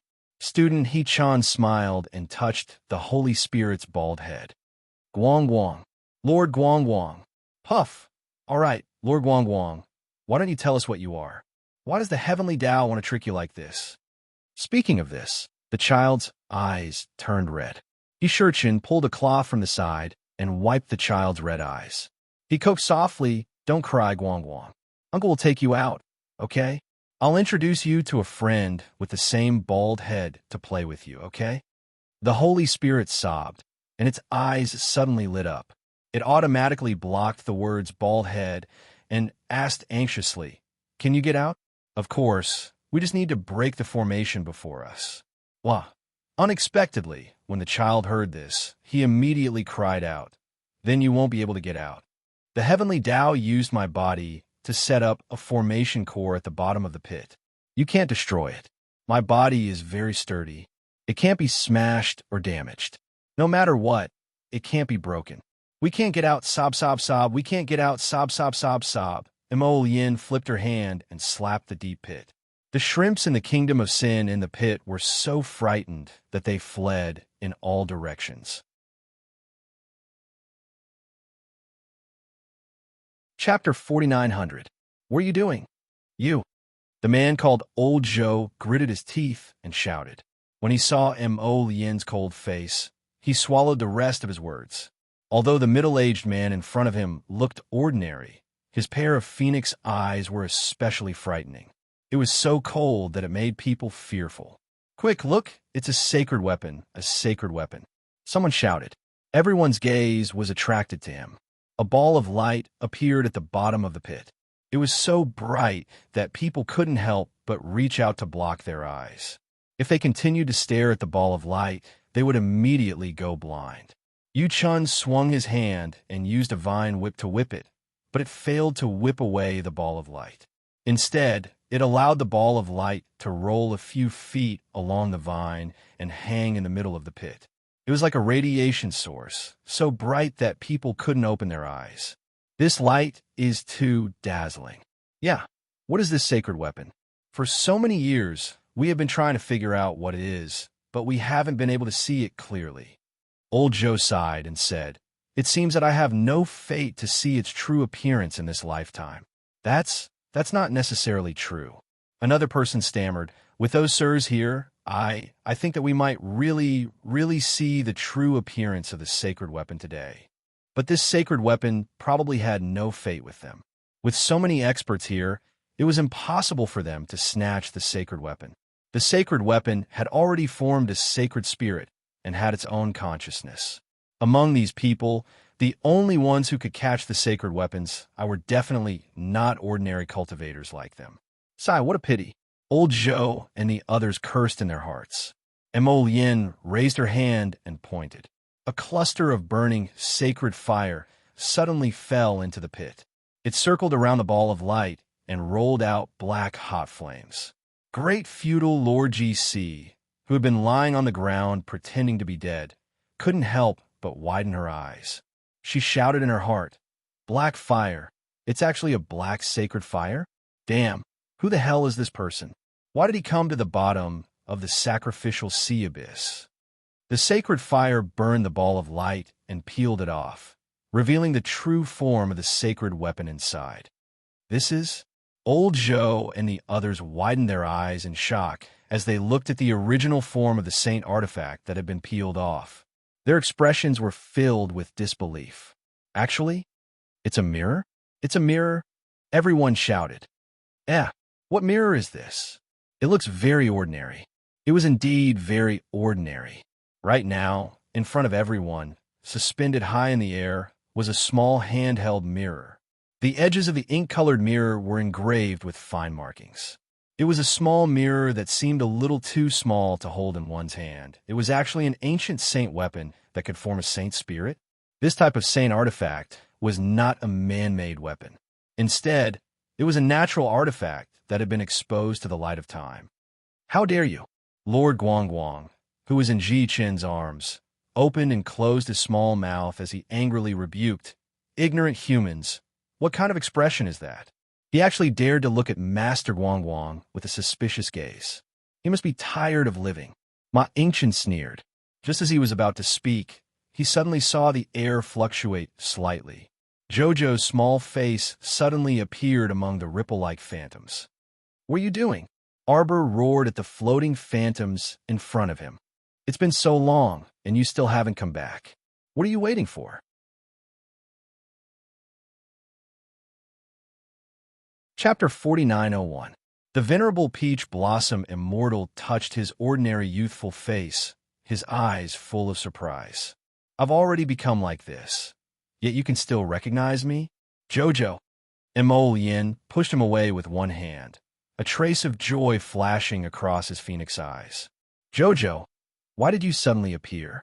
This as he raised a slender finger and touched the ripple-like illusion in front of him. Arbor's eyes lit up. She pulled ancient Emolien over with one hand and raised her hand to pinch his face. Ancient Emolien started to cry pitifully. Emolien, why was this strange feeling of looking at oneself in the mirror and seeing one's own face cry so strange? Ma Shichen stared blankly for a moment, then suddenly burst into laughter. What the fuck? What the fuck? Emolien was actually crying in front of him. He was crying, "Ha ha, it was Emolien. It was that high-spirited and insufferably arrogant bastard." He was actually crying. Arbor poked ancient Emolien's face and said crisply, "Hubby, did you know? The ancient Emolien seal in your body is incomplete. I found half of ancient Emolien's soul in the Pond Lotus Sacred Land. That's how I was able to connect him to the half of your soul in your body. Look, doesn't he look exactly like you?" Arbor felt that the ancient Emolien in front of her was like a large wooden doll being manipulated by others. It was very comical. Emolien looked at his wife speechlessly, then looked at her with a pitiful expression. Jojo, the way his wife had pinched ancient Emolien just now, it was as if she was pinching an idiot. It was extremely infuriating. Why was his wife so mean? She must have purposely squeezed the ancient black lotus until it cried why. Emolien's head was filled with questions. His wife was really scary. His wife had actually been secretly harboring bad intentions. She wanted him to cry and scream. What a bad person. On the side, Ji Qin was laughing uncontrollably. He glanced at Emolien and remarked, "I didn't expect that the crown Prince Emo, who has always been wise and mighty, actually didn't even know that the ancient Black Lotus seal was incomplete. What a retard." "Ha ha!" Emolien turned her head and glared fiercely at him.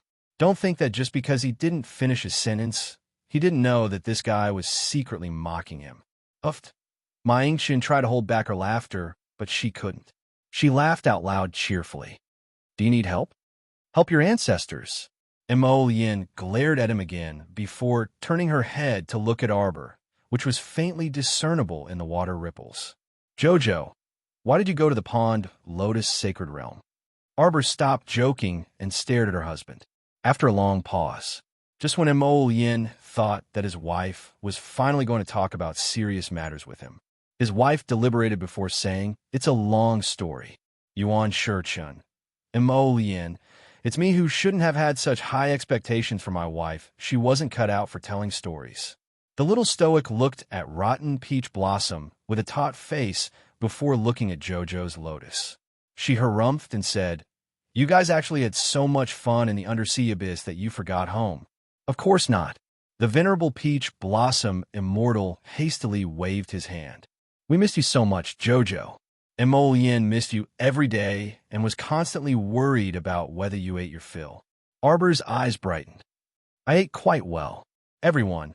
She suddenly thought of something and said joyfully, Jojo's Lotus, let me tell you. Chapter 4902. How dare you? Right at this moment, Lord Guangguang, who had been ignored for a long time, suddenly let out a loud shout. It was a pity that he was small and weak, and his voice was also childish, which really did not have any majesty.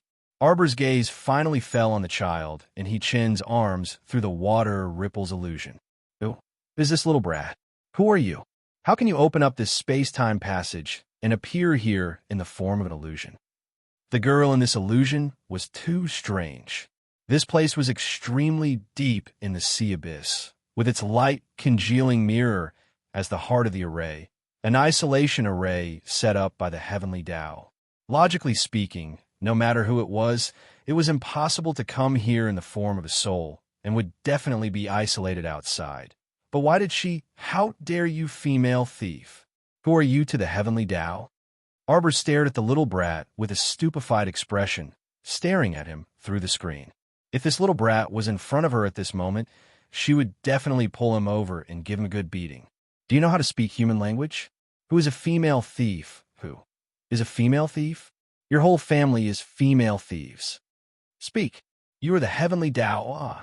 Lord Guangguang raised his hand to cover his bald head, turning his little face to stare at Yi-chun with grief and indignation. How dare you, a junior, be so rude to Lord Guangguang? Ridiculous. Despicable. Extremely rude. Yi-chun raised his hand to pat his smooth head. Shut up, you. So long-winded. Didn't he see that his Lord Jojo's pair of watery eyes were already starting to emit fire? You dare to tell Lord Guangguang to shut up? Lord Guangguang said with a face full of anger. Yi-chun looked at him speechlessly. This fellow actually dared to call himself Lord in front of Lord Jojo. Was he looking for a beating? Who is this little brat? Jojo. He is the holy spirit of the sacred weapon, light congealing mirror. Mo Yin raised his hand and held the child in his hand. What do you think?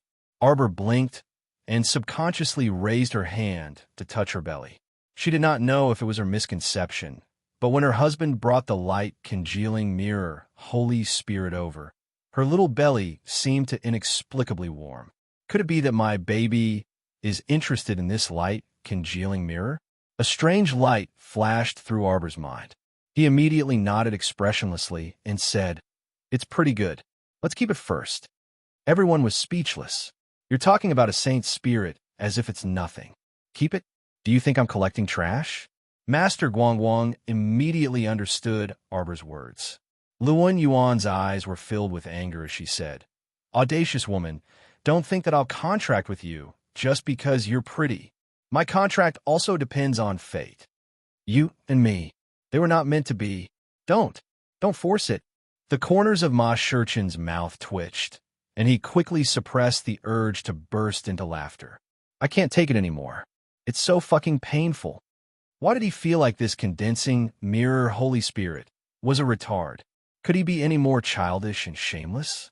Arbor looked at the Holy Spirit of the light congealing mirror in astonishment. He thought to himself, this Holy Spirit actually doesn't like Lord Jojo. Little guy, you're pretty good. Arbor suddenly raised her hand and placed it on her belly. This time, she really felt a wave of heat drifting over. It wasn't her imagination. Lord Jojo's eyes brightened. He rubbed his belly and lowered his head to mutter, "Don't worry, baby. Your father is keeping this light, congealing mirror. I'll give it to you later." Could it be that her baby had formed a vague self-awareness at this time? Wasn't this perception a little frightening? Mo Lien, who was looking at Jojo through the water ripples, only saw his wife mutter to herself. Chapter 4903. Because of the water ripples, he could only see Lord Jojo's upper body and did not see her rubbing her stomach. Arbor raised her head and looked at her husband. She said happily, "Jojo's lotus. Keep this light congealing mirror and give it to me later." Mo Lien quickly nodded. "Chow chow, I also found a large batch of multicolored underwater gemstones for you. Do you like them?" Multicolored? Underwater gems. Arbor's eyes lit up again. She was overjoyed.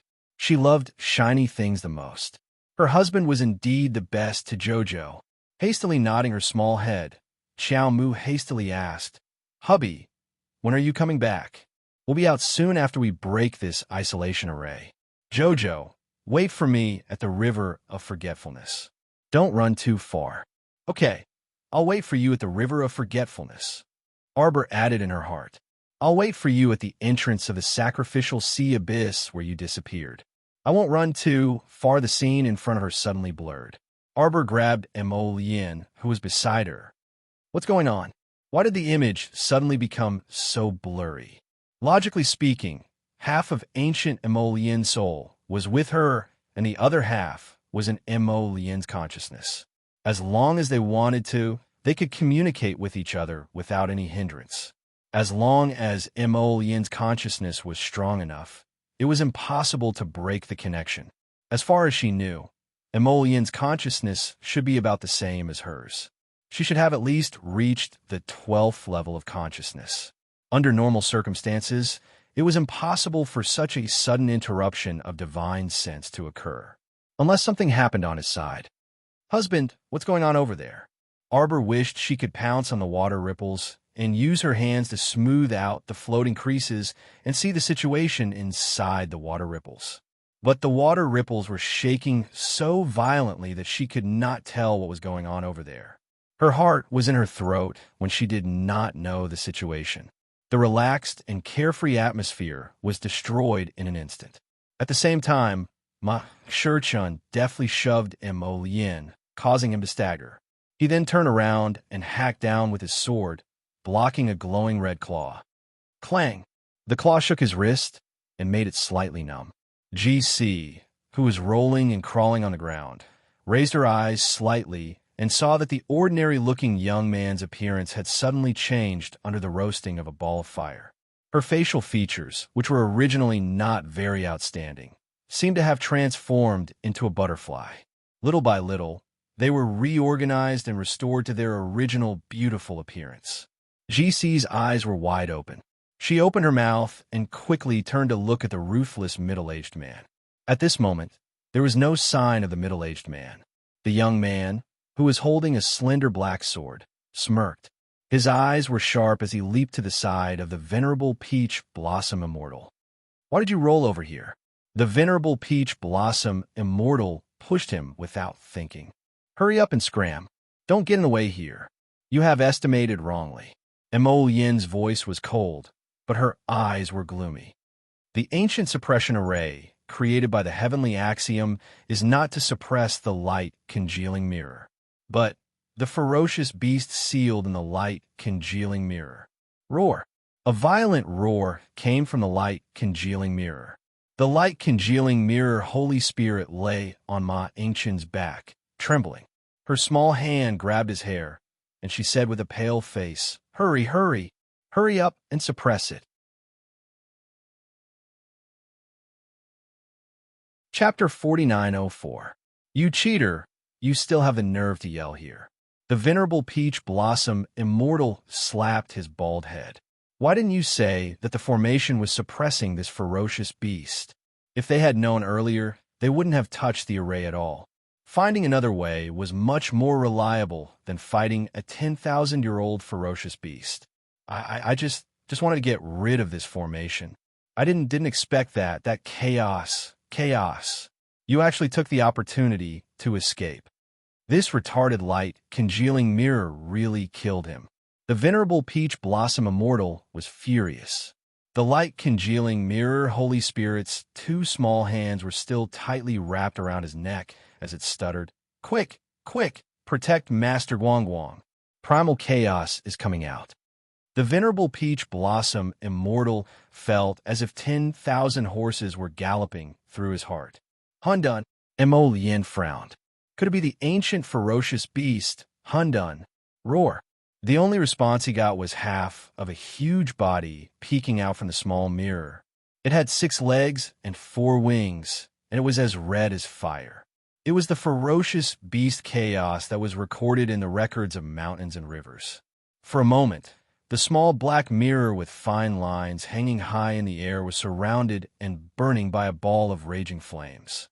The chaos ferocious beast walked out from the center of the mirror.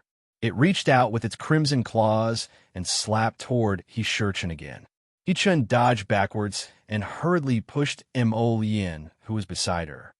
The primordial chaos has removed the suppression array from the inside. Hurry, find a chance to leave immediately. Take good care of Jojo, Yuan Shurchun instructed. Scram. Mo Lien held Raven Moon in his hand and glanced at him with a straight face. Go out and tell her yourself. Roar. The primordial chaos spread its 4 wings and covered the sky. Its roar shook the earth and mountains. The karst cave in front of them collapsed due to the tremors. Gravel rolled down, and smoke and dust filled the air. Shun Wu tightly gripped his sword with both hands. He turned his head to take a look, his expression as if he had been struck by lightning. Seniors, while I'm mounting you, what are you doing? The man and the snake shrank back and did not move forward. Now, he had returned to his human face and snake body form.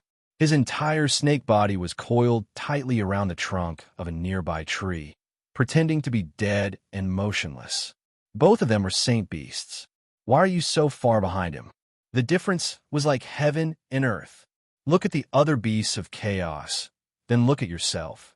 Don't you feel ashamed? Shen Wu's gaze did not provoke the human snake. He was still lying on the tree trunk, pretending to be dead and motionless. He didn't show any intention of moving. If it was possible, he would grow on this tree forever, never to move an inch ever again. Roar, roar, roar. The chaos beast roared at Mo Lien and the others. He suddenly sucked in a breath.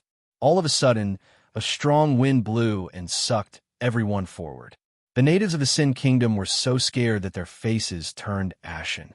He felt as if he was being sucked in by this fierce gust of wind, and he couldn't help but roll and crawl in that direction. Shouts could be heard one after another. Great feudal Lord GC's face was pale as she grabbed the long grass on the ground, trying to stabilize herself. However, the strong wind blew and she couldn't control her body at all. With a cry of surprise, she was already lifted up by the wind. She somersaulted 3 times and was sucked in. Go! Yuan Shurchen didn't hesitate and slapped Mo Lien. Chapter 4905. GC's eyes were red with anger. She tried her best to grab onto something to control her body, but she couldn't resist the suction force of the strong wind at all. In the end, she screamed and flew out of her hands. Following the strong suction force, she rolled forward. Ji Chan sent Mo Lien out with a palm, but she fell back and was sucked in by the Chaos Beast at an even faster speed. The Chaos Beast's red body emitted a red glow. It squatted there and opened its mouth to reveal its fangs, waiting for its prey to come to its door. When the 2 Sin Kingdom cultivators were pulled to its mouth by the suction force, their eyes were wide open in fear. The primal Chaos Beast lazily moved its mouth and snapped the 2 cultivators from the Kingdom of Sin into 2 halves. GC let out a shrill scream, as if she was struggling for her life. Her face turned as red as a pig's liver, and it was so twisted that it was impossible to look at her directly. A beam of cold light flashed across the mouth of the chaos ferocious beast and collided with its sharp teeth, making a loud noise. The chaos beast opened its mouth and roared. The venerable peach blossom immortal's slender body slid past great feudal Lord GC and was sucked into the beast's esophagus at the speed of light. The light-congealing mirror holy spirit in his arms could not help but scream, "Ah, Lord Guangguang is dead because of you." Great feudal Lord GC felt that her body was out of control. She followed the venerable peach blossom immortal into the beast's mouth. When the two rows of teeth closed, she passed through and slid down the chaos beast's esophagus. Great feudal Lord GC's face was ashen. She thought to herself, "My life is over." At the same time, Yin flew far away after being slapped by Ji-chun. She stabilized herself with great difficulty. When she turned to look, she saw that the chaos beast had sucked in a large group of people. It did not care about the others and turned to walk into a large karst cave. Rotten peach blossom. Yin chased after it and was suddenly stopped by a figure. This coward with a human face and a snake body was finally not hanging on the tree trunk as a specimen. Yin pushed him away without hesitation. "Go away. Don't get in my way. You brat, don't be ungrateful." The snake man curled his lips and shouted, "Didn't I stop you for the sake of your little life? That's a 10,000-year ancient sacred beast. None of us are its match. If they rushed over to their deaths, they wouldn't even be enough to be swallowed whole. Don't you see how big its appetite is?" Yin turned her head and stared at him. Suddenly, a black lotus appeared in her hand. In a split second, the fragments of the flowers and leaves turned into numerous shadows, flying toward the snake man. "Hey, you! Why can't you recognize the good intentions of others? You even attacked me? Hey, don't hit me, don't hit me." Shan looked at Yin, who suddenly attacked him with a dumbfounded expression. His face was full of disbelief. Didn't she see that there were only the two of them here? What good would it do for them to fight each other? Yin was too lazy to talk nonsense with this snake man. She slapped him. The Raven Moon's sword flashed continuously, forcing the snake man to take a few steps back. Bang, bang, bang. Upon receiving Yin's command, the several dumb golems that were originally wandering back and forth on the side simultaneously surrounded them. The golems pushed him to the ground and pinned him down.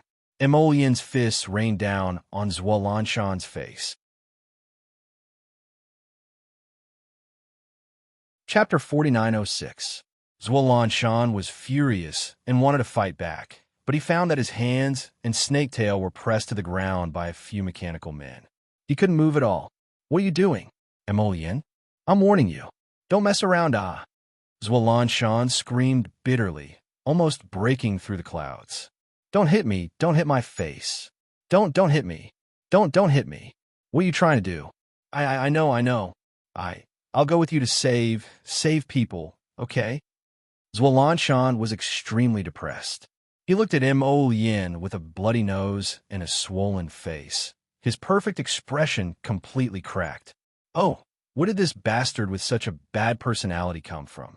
Who exactly did he learn the method of beating someone up until they were convinced by his words?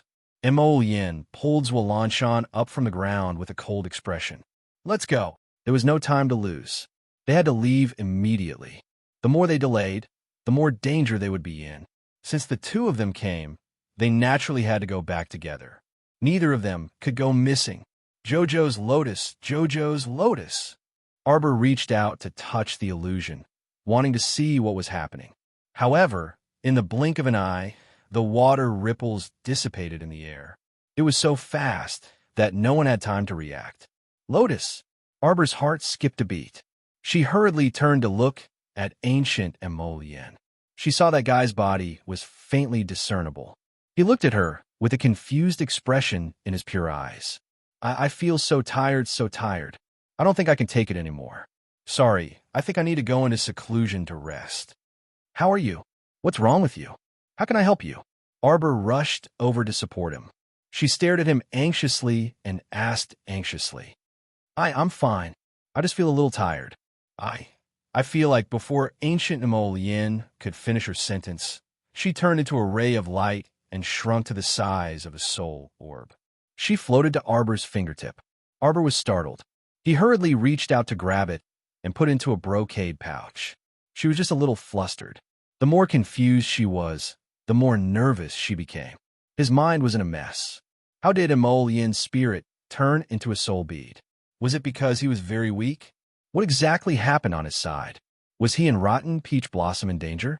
Don't tell me Arbor didn't dare to continue thinking about it, because she felt that the more restless she was, the more flustered she was, and the more she couldn't think of a reason. She had to calm herself down, but that kind of irritable and flustered feeling was uncontrollable. Her eyes felt sour and astringent, as if something was about to come out. No, how could she be so weak? They would definitely be fine. She mustn't scare herself. Arbor took a deep breath and turned her head to look at Imo, who was standing beside her in a daze. Imo, let's go out first. Xiao Mu stored the strand of soul that had been meditating on the lotus flower without opening its eyes from beginning to end into her storage talisman. She turned and pulled Mo's sleeve. Let's go. But these lotus flowers, Mo reluctantly turned back to look at them. Arbor slapped her forehead. Right? She had almost forgotten about such an important matter. No matter what, she had to refine the pond lotus sacred realm first. This way, she could leave the secret realm ahead of time. Chapter 4907. On the other side, there was a very narrow mountain path amidst the mountain fog. Duo Shanmei and her people were fighting a bloody battle with the corpses of the fishermen. However, the more corpses they killed, the more corpses appeared from the end of the mountain path. Everyone was held back here and had to carry out a thorough purge of the corpses. Why do I feel like there's no end to these things? A few duo clansmen couldn't help but shout in panic. The more corpses they killed, the more corpses there were, but they had already used up more than half of their spiritual power. They couldn't continue fighting like this for a long time. Duo Shanmei raised her sword and chopped off the head of a corpse puppet. She glanced at the mountain path. Don't just stand here. We have to retreat as we kill. Once we enter the mountain, there will be something to cover us, she panted as she chopped down another corpse puppet. Then, she took a deep breath and said, cover us for a while, and we can recover our strength. Let's go. Murong Fei made a prompt decision and retreated into the mountain fog with her two brothers. The 20 or so practitioners of the Mu family hurriedly followed the Murong family and retreated into the mountain. These damned corpse puppets, however, continued to surround and attack everyone in a frenzy. Doshimu was already regretting it. She didn't expect that the fishermen she saved in Haiban village had already been infected with the corpse poison, and now they had all mutated. If she knew they were so useless, she wouldn't have helped them come to Wangchuan. What a waste of her kindness. Everyone be careful. Don't get bitten by the corpse puppets. Eldest young master Do, second young master, please help treat the injured. All disciples listen up, follow the Murong family. We're going into the mountain. Yin Yunji looked at the mountain with a melancholy face. Little Shimmy said she would be back in 4 hours. How long has it been? I don't know if something happened to her. Murong Fei was also very worried, but she knew it was useless to worry now. Since these corpse puppets were endless, the best way was to take the initiative to avoid them. Go. Up the mountain. Everyone follow. Don't fall behind. The group of people fought and retreated, retreating into the mountain fog. At this moment, everyone felt the ground under their feet shake. In an instant, it seemed like the whole ground was shaking. What's going on? Why do I feel like the scenery in front of me keeps swaying? Don't you feel the same way? The tree in front of me is really swaying.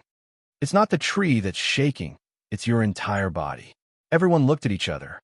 Sure enough, they found that the other party was swaying uncontrollably, unable to control themselves at all.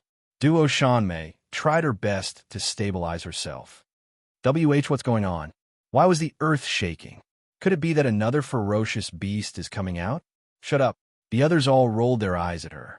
The ichthyosaur from before had already caused all of them to be on the brink of death. If something like a holy beast were to appear now, they would really be powerless to reverse the situation. Miss Moreau, why aren't you nervous at all? What do I have to be nervous about? Anyway, it's not like I'm the only one swaying. Everyone is swaying. Everyone was speechless. What he said seemed to make sense. Are we still going up the mountain in this situation? A member of the duo clan could not help but ask, why are we still going up the mountain? Haven't you noticed that the scenery in front of you is slowly fading away?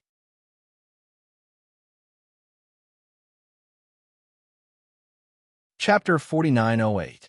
Is that so? The mystic realm is about to collapse. Someone suddenly shouted. Most people hadn't considered this before. Now that they heard this, realization dawned on them. Duo Shanmei's expression tightened. The mystic realm is about to collapse? Then what should we do? Will he be spat out by the mystic realm or be killed? We won't be killed, right? Someone muttered stutteringly before quickly shaking his head. We won't. Eldest young Sir Chin curled his lips. Why are you panicking? You're all like headless flies when you encounter such a small matter. Don't worry, it should be fine. We should be able to get out very soon. Eldest young sir, is what you say true? Several duo clan members stole a glance at him in disbelief. Seeing this young sir's calm expression and relaxed expression, they couldn't help but feel more at ease. Murong Fei raised her brows. Why the heck did she not know? She actually had a strange premonition that the collapse of this mystic realm seemed to have a lot to do with her little junior sister. After all, her little junior sister had been missing for so long. Who knew what she was doing in secret? It seems to have stopped. Do Tingqi heaved a sigh of relief and patted his chest. Fortunately, it seems to be a false alarm. Just as he finished speaking, his entire body suddenly fell down. As a result, he was completely defenseless. He instinctively let out a cry of surprise before disappearing from everyone's sight. Duo Shanmei and the rest widened their eyes in horror, as if 10,000 horses were galloping through the depths of their hearts. They hadn't even freaking finished speaking, and he was already gone. The scenery before them was like layers of fine silk, twisting and turning. Everyone couldn't help but sway uncontrollably as they cried out in alarm. Eldest young Sir Chin's expression remained calm as he waved the folding fan in his hand. He said with a grin, "No need to panic. We're just going out a little earlier. Take care to protect yourselves. Just don't get warped by the space here." WH, what do you mean? Could it be that the space would warp when they went out? Would they die if they were careless? Damn it, who on earth made this happen? How could a mystic realm collapse all of a sudden? Elder brother, be careful. Murong Fei took a deep breath. She felt her body move and was pulled out uncontrollably. The scenery in front of her eyes changed, and she once again stepped onto the beach of Lotus Pond Island that was covered with fine gauze. Layers of waves approached from afar, slapping against the nearby reefs, making gurgling sounds. After the two duo clan members were teleported out, they stood there in a daze. When they heard the sound of heavy breathing from behind them, they turned around and saw two zombies with rotting flesh hanging from their faces. They were rapidly charging towards them from behind. The two Xiozha raised their swords and chopped off the head of the corpse puppet. They exhaled deeply. The two of them gripped their swords and raised their heads to look ahead. They saw the little stoic standing in midair, and they didn't know when she had appeared in that place. Floating in front of her was a sparkling and translucent orb. Under its transparent luster, one could see something flowing slowly within the orb. Lotus! It was a lotus! There are so many lotuses. The duo clan member pointed at the orb in front of Arbor, unable to hide his surprise. Do Xian Wu sucked in a breath of cold air and tugged at her brother's sleeve. It was the Pond Lotus Sacred Realm. This damn girl refined the Pond Lotus Sacred Realm. What ability did he have to actually refine the entire mystic realm?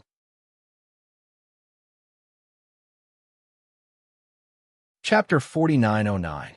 When Do Tengqi fell out of the mystic realm just now, he was fiercely frightened, and his expression was still somewhat absent-minded. He only regained his senses after his sister tugged at him a few times. May, your throat hasn't recovered yet. Please stop. Do Tengqi stuttered out a few words, but was immediately pushed away by Do Xianwu.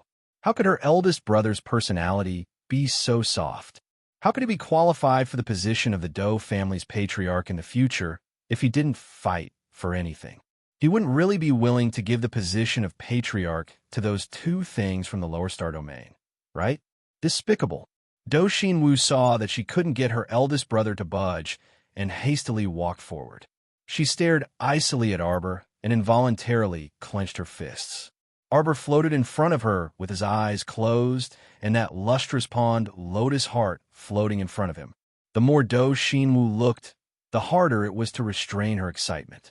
The more she looked, the more she felt that if she didn't make a move now, when would she? The treasure had no owner, so it belonged to whoever snatched it. When she thought of this, her body suddenly moved. At the same time, she stretched out her right hand and spread her fingers, reaching for that orb that was extremely attractive to her. This was the refined mystic realm if she, Do Xinwu, could obtain such a heavenly abode, not to mention how much her strength would increase. Just the 4 words portable divine realm would make people's hearts tremble and their blood vessels expand. If she could obtain this natural divine realm, she would naturally flourish in the Do family in the future. She might even be able to change precedent and become the first female patriarch in the history of the Do family. Do Xinwu, whose heart was burning with passion, didn't notice that the little stoic's eyes were slowly opening. Do Xinwu's fingers grabbed at the pond lotus heart and was about to grab this condensed heart of the mystic realm into her hands. Unexpectedly, that orb flew out with a whoosh and shot out of her reach like a catapult. Pond Lotus Sage Realm. Do Xinwu took a deep breath and stared at the orb. She didn't care about anything else. Just as she was rushing forward, everyone couldn't help but look at her as if they were looking at a weirdo. The Shouja below were doing their best to kill the corpse puppets, but this girl was like an idiot, suddenly attacking Qi Lian Xian. Did she think that they were all blind? That none of them could see the pond lotus heart hanging in the air?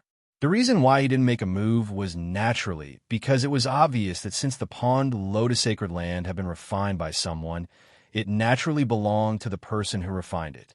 Could it be that he could change to another person midway and take you as his master? It's not like you're prettier than others.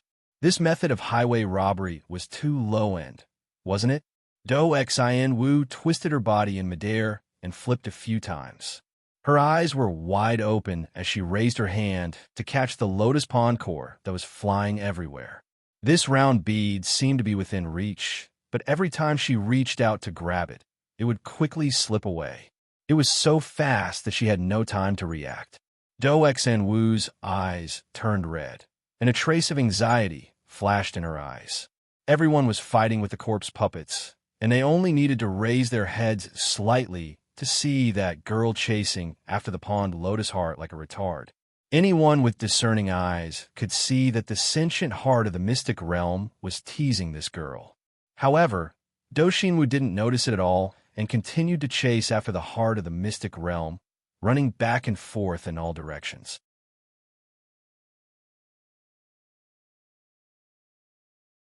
Chapter 49:10. Arbor opened his eyes. His eyes were like ice as he stared at Do Xinwu, who was running all over the place. A sinister black light flickered in the depths of his eyes. When Do Xinwu once again chased after the heart of the secret realm and arrived in front of her, Arbor decisively pointed at her. Do Xinwu instantly felt a vast and mighty divine power cleave towards her. Without thinking, she hastily dodged to the side and leaped backwards. In the blink of an eye, the lustrous orb flew past her with a whoosh and abruptly landed in Arbor's hand.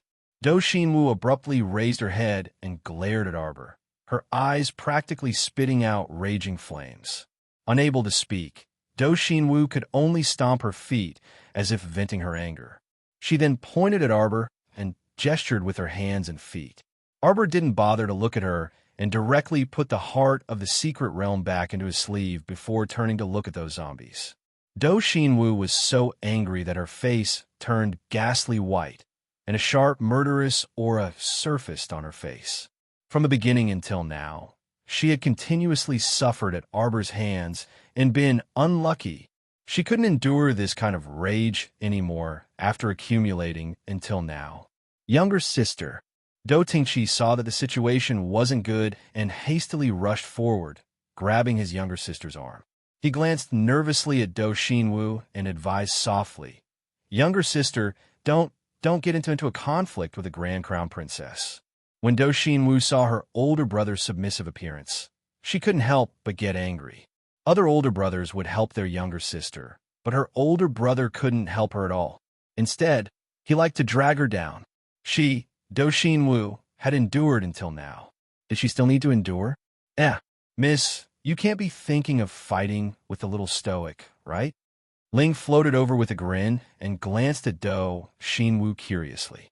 Let me give you a word of advice. You definitely aren't a match. It's important to know one's limits. When this little stoic became ruthless, even he felt a bit flustered inside, let alone this young lady who was merely a great spiritual master. Even if she rushed up, she wouldn't even last a single slap from the little stoic.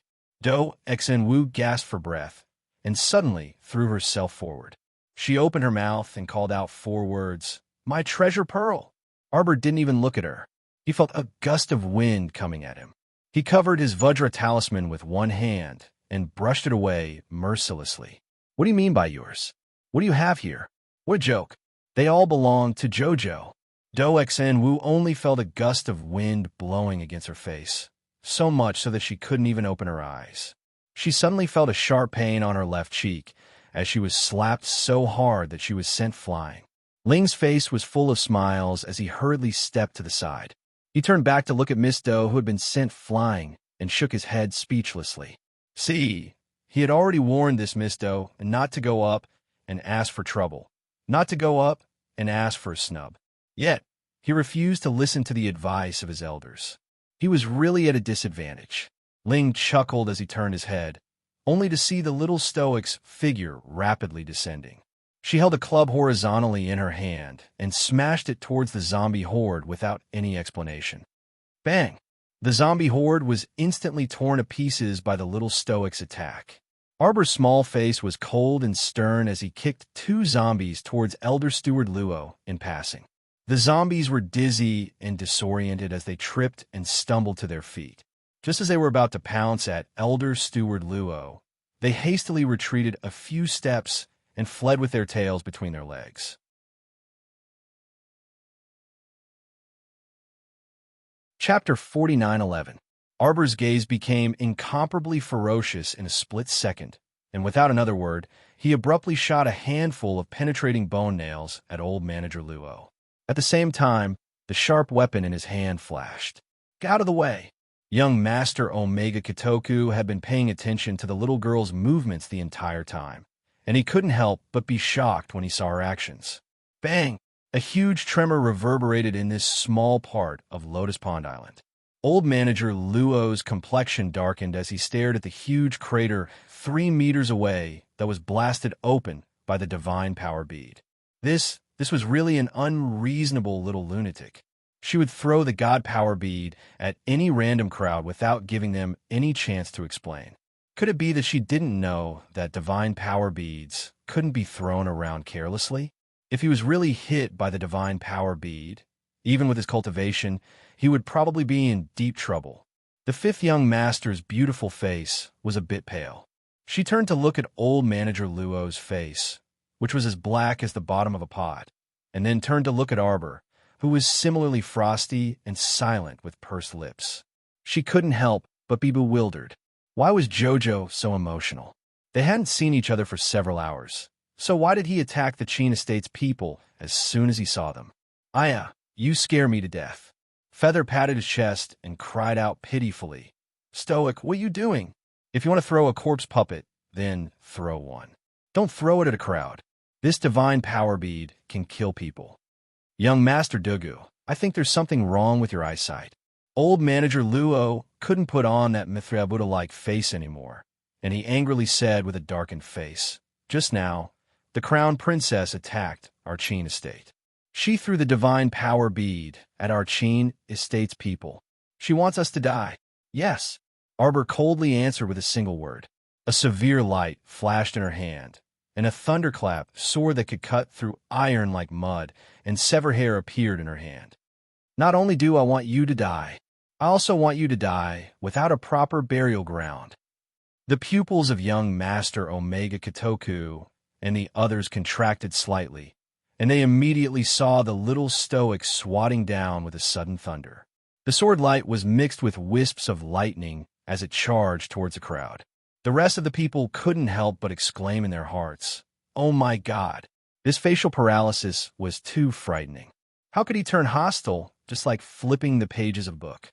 He simply caught people off guard and had no time to react. Boom! A deep crack appeared on the ground. Arbor held his sword in his hand, and the light of thunder climbed along the blade, making a sizzling sound. What happened? Eldest young Sir Chin lowered his head to look at the large fissure in front of the Chin estate, and his heart involuntarily skipped a beat. Do you still want to continue pretending? Arbor looked at him coldly. The harpies have already gathered outside the island, haven't they? Let them come. The little crown princess shouted. She raised her sword slightly and pointed it at the people from the Chin estate. Shouldn't we get to know each other again? Young Master, Qin Xian, manager of Heavenly Fate. Ah? The disciples from the Mu clan, Murong clan, and other patrician families all looked at the people from the Qin estate in astonishment. What was the little stoic saying? What manager of Heavenly Fate? Could it be that the little lady suddenly flared up at others not because of some other reason, but because these people from the Qin estate standing in front of them were all from Heavenly Fate? Do Tanshi trembled from head to toe, and he stammered, "Why, your crown princess? Why could it be that why you're mistaken?"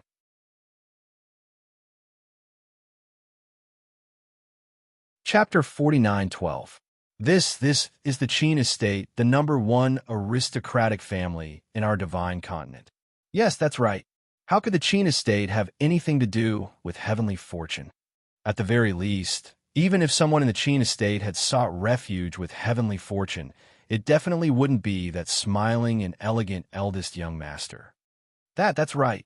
The Qin estate. How could the Qin estate be heavenly fortune? Arbor ignored the noisy chatter around him and merely stared coldly at eldest young Master Qin before shifting his gaze to old Steward Luo. Aren't you going to reveal your identity? Things have already come to this point. There's no need to hide anymore. Ha, old Steward Luo sneered. Old Steward Luo. Just as he was about to speak, he was stopped by eldest young Master Qin. Young Master. Old Steward Luo bowed in greeting. Since she has already seen through our identities, there's indeed no need to hide anymore, right? Luo Qizhong, you speak too much nonsense. Second young Master Qin glanced at him coldly, and his 5 fingers swiftly condensed into a long whip of lightning. Without allowing for an explanation, he whipped it at old Steward Luo's chubby old face. Didn't you hear eldest brother tell you to shut up? Second young Master. Old Steward Luo endured the pain and bowed.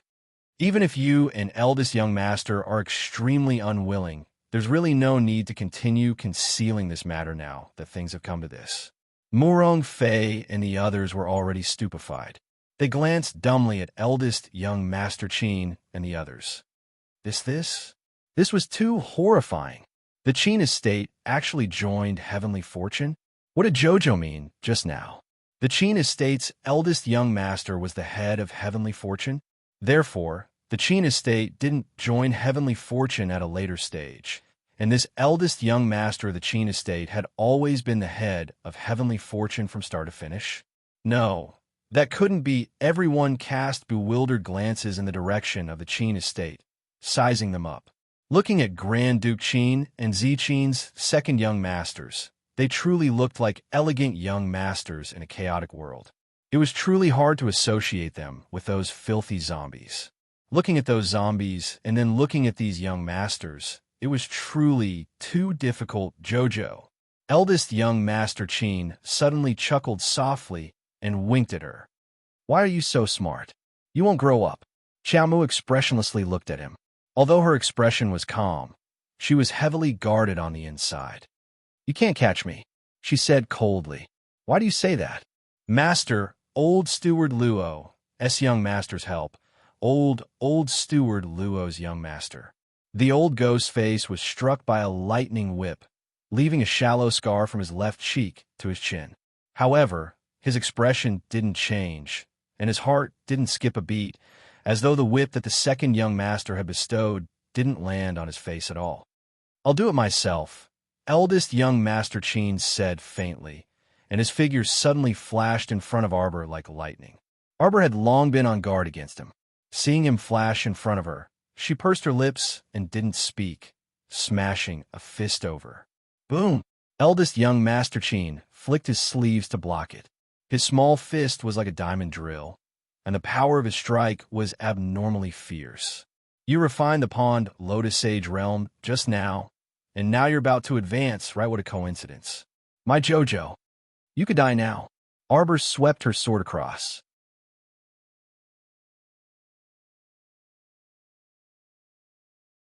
Chapter 49:13. Accompanied by the sound of wind, a lightning strike landed on eldest young Sir Cheen's sleeve with a whoosh. The little stoic took a quick step and flipped in midair. At the same time, she flashed backward with a flying kick. Eldest young Sir Cheen curled his lips and drawled, "Jojo, if you run away, none of these people here will survive." Duo Shanmei and the others, who were fighting with the zombies, stiffened their weapons in their hands. They were well aware that this eldest young sir of the Cheen estate wasn't joking, since everyone present already knew their true identities. Then today's battle was unavoidable. The icy words spat out by this eldest young sir of the Cheen estate made people's hearts tremble uncontrollably. Duo Shanmei clenched her sword and hacked apart a zombie. Just as she turned around to speak, she heard several clansmen anxiously shout, "Oh no! Eldest young miss, many harpies are flying in from outside the island." The little crown princess was right. Duo Shanmei and the others' expressions turned extremely unsightly in a split second. It looked like the Cheen estate's eldest young sir and his party were planning on keeping all of them here. It made sense when they thought about it. They definitely wouldn't allow anyone present to go out and spread the news recklessly. "Jojo, why are you so disobedient?" Eldest young Sir Cheen sighed softly. "Can't you be obedient?" Arbor couldn't be bothered to waste words with this person. He used 1,000 lightning phantoms and tens of thousands of lightning bolts scattered across the sky, directly blasting several enormous holes in the ground. "Go!" the little stoic shouted coldly. Murong Fei, Mu Jiating, and the others reacted extremely swiftly and directly activated a teleportation talisman matrix. With a whoosh, they swiftly disappeared from the scene in a flash of light. "Ignorant and naive people," Luo Qizhong sneered. "Our people control everything within a radius of 1,000 feet. Do you think you can teleport out?" "Jojo," eldest young Sir Cheen sighed. "In your current situation, it's not suitable for you to fight with all your strength. How about we both stop at the same time?" "Fine," Sir Jojo harumphed. "I'll believe you for the time being. I'll count to 3, and you and I will stop." Eldest young Sir Cheen wanted to laugh and nodded with a mhm. "Okay, I'll listen to you. 1, 2, 3, after Arbor shouted 1, 2, 3, and saw that eldest young Master Cheen had indeed stopped, he sent out the third move of the 9 Heavens Thunderclap spell, 10,000 swords returning to origin with a swish. Everyone saw thousands of sword shadows converge into a large sword, which slashed towards eldest young Master Cheen's chest. The swift and fierce sword was merciless. "Junior, how dare you?" Elder Luo exclaimed and hastily took a few steps forward. "Jojo, you little liar, you're lying to me again." Eldest young Master Cheen sighed, and a suit of holy armor swiftly covered his entire body. He stretched out his left hand, and a blood-red longsword suddenly appeared in his hand. Then he instantly slashed out 100,000 meters of water light. In a split second, the huge sword phantom that Sir Jojo had swung out, which was rushing toward his chest, was completely destroyed. Arbor was stunned. It was rare to see this eldest young master make a move. Who would have thought that when he made a move, his cultivation level would be at the Saint Realm? Humph! This person who pretended to be a little white flower all day long and only knew how to ask Jojo to save his life when someone came knocking on his door was actually a transcendent god expert. Strike him to death. Strike him to death. Strike him to death. Arbor's small hand shook, and hundreds of Thunder Spirit talismans shot out. Although this wasn't enough to kill a transcendent god expert, it still caused everyone present to be flustered for a while. Damn it, the Thunder Spirit talismans suddenly exploded.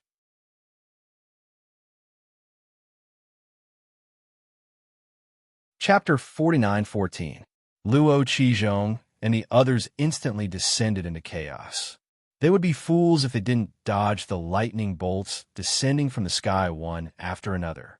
Arbor took advantage of this chaos to turn around and glance coldly at eldest young Sir Qin. She suddenly flew up and leaped into the earth fissure. Chow, eldest young Sir Qin, was startled. He didn't expect the little stoic to make such an unexpected move. Under the earth fissure, she's going into the sea. Luo Qizhong hastily pushed aside the lightning bolts and shouted angrily, "Hurry and stop her! Get out of my way!" Young Sir Omega Kitoku kicked aside the people swarming to his side and then leaped down into the earth fissure. This little lady was too infuriating. Her brain turned quickly, and her thoughts were nimble and ever-changing. She was abominably wicked. No wonder she repeatedly destroyed the island during the battle earlier and created deep pits and fissures. As it turned out, she wanted to escape. She ran when she couldn't win, and even chose to escape into the sea. If she was allowed to enter the sea, she would be like a fish in water. They probably wouldn't be able to catch up to her. Arbor jumped into the earth fissure. As she fell, she could faintly hear the sound of flowing water. Her judgment wasn't wrong. This place was indeed connected to an underground water vein. Very soon, she would be able to when she heard the sound of the wind. Arbor looked up, and her expression changed slightly. She saw a black figure rushing toward her at extreme speed. "Go to hell, you damn swindler who just won't leave." Arbor shook out the last 3 god power beads from her storage talisman and tossed them all at him. Boom, boom, boom. Loud noises reverberated in the narrow earth fissure. The stone fissure on both sides collapsed toward the middle and closed up, barely blocking Qin Xian's path. In the blink of an eye, Xiao Mu accelerated downwards at a speed comparable to light. Bam! Qin Xian's face was filled with cold fury.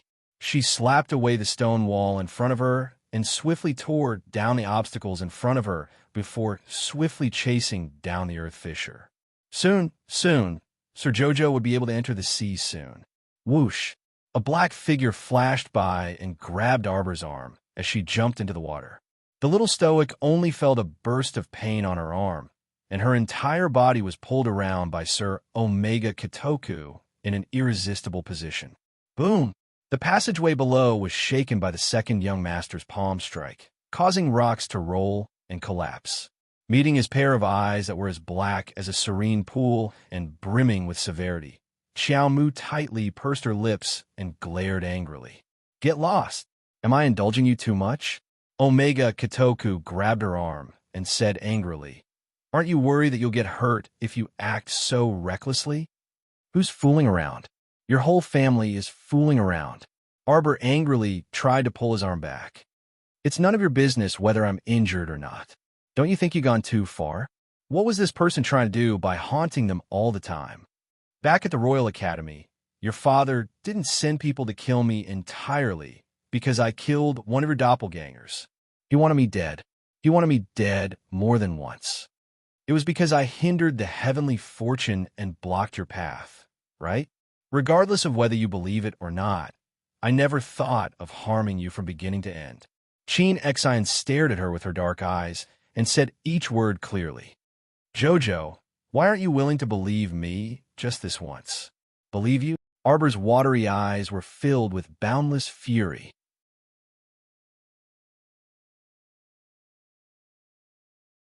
Chapter 49:15. "If I believe you, I'll die without a burial ground again." She angrily flung her hand away. "Let go." Omega Kitoku naturally wouldn't let go of her. He took a step forward and tightly gripped her arm. "Jojo, Starlight seemed to scatter in that pair of pitch-black eyes. "Chow Chow," he called out to her in a low voice, as if he had called out to her in such a gentle manner many years ago. "Aren't you just a little trash, a little slave?" Arbor's gaze contained a hint of provocation as he coldly looked at him, his lips curled up in a mocking smile. That pair of beautiful eyes was really too cold. It was so cold that Omega Kitoku couldn't help but shiver slightly, a hint of fear rising in his heart. No, she wasn't a little trash, nor a little slave. She was his JoJo. He had never thought of her this way in his heart. Never, not even once. This is Lotus Pond Island. Big Brother has already set up an inescapable net. You won't be able to escape. You guys are really capable. Arbor coldly laughed as he fiercely shook off his hand and glanced down. He saw that the passageway that led to the underground water had already been destroyed by Omega Kitoku's palm. It was temporarily impassable. "I want to find a place to go into seclusion." "All right, as long as you don't plan to escape and leave my side, you can do whatever you want." Omega Kitoku thought to himself. Young Master. The collapsed rocks above were moved away by a group of people in a flurry. The fifth young master's slightly pale face appeared amidst the layers of light and shadow, and his fawn-like eyes stared unblinkingly at Xiaomu. Arbor couldn't be bothered with anyone else and directly jumped up. He heard Duguling laugh as he said, "Aya Jojo, are you hurt? Are you all right?" Arbor's face was cold as ice. He didn't say a word as he turned around and walked a few steps. Just as old steward Luo was about to draw his saber, he was glared at by the second young master. Damn it, were they going to let this troublemaker continue to stay on their ship? Old steward Luo put away his saber and glanced at Arbor. He quickly put on the smiling Mithraea face and asked, "Second young master, do you have any orders?" Omega Kitoku refused to speak to him at all. He ordered, "Take everyone back to the ship first." Duo Shanmei and the others also wanted to fight them to the end, but unfortunately, the other party had mobilized tens of thousands of harpies. When they saw the formation, they knew that they had no chance of winning and could only surrender. The disciples of the aristocratic families trembled as they were escorted onto the ship. They stood on the deck and looked at each other. They didn't even dare to breathe loudly. "Let's go." A few low reprimands could be heard. The whip swung down heavily. Mu Jiaoding raised his hand to block it from Mu Wuzi, leaving a bloody mark on the back of his hand. Arbor was walking to the cabin door on the second floor. When he turned around and saw this scene, fury ignited in his eyes. "Isn't it enough that you've captured them? Family head." When a Mu family disciples heard Arbor's voice, they hastily looked up. They saw their young family head leaning over the railing and looking at them. It turned out that their family head also couldn't escape. The hearts of the Mu family disciples sank slightly. "Who told you to attack?" Omega Kitoku still wanted to reconcile with the little stoic, so he naturally didn't want anyone to offend her. These insensible things just had to attack people from a Mu family of all people.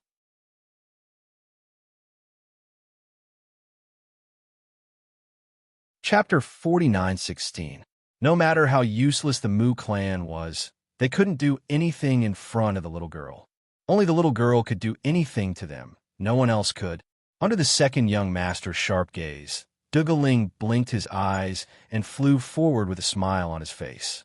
With a smile, he stretched out his hand and slit the throat of the Heavenly Fate sect disciple, throwing him into the sea. The group of aristocratic children standing on the deck were all startled and subconsciously shrank a little towards the center. Attacking just like that was too scary. If he was so cold-blooded to his own people, then what about these disciples? In the eyes of the young master Omega Kitoku, killing them was no different from killing a chicken or a duck, right? Arbor turned and entered the room. She needed to go into seclusion right now. Eldest Qin was right. She had just finished refining the Pond Lotus Sage realm and had too much divine power in her body.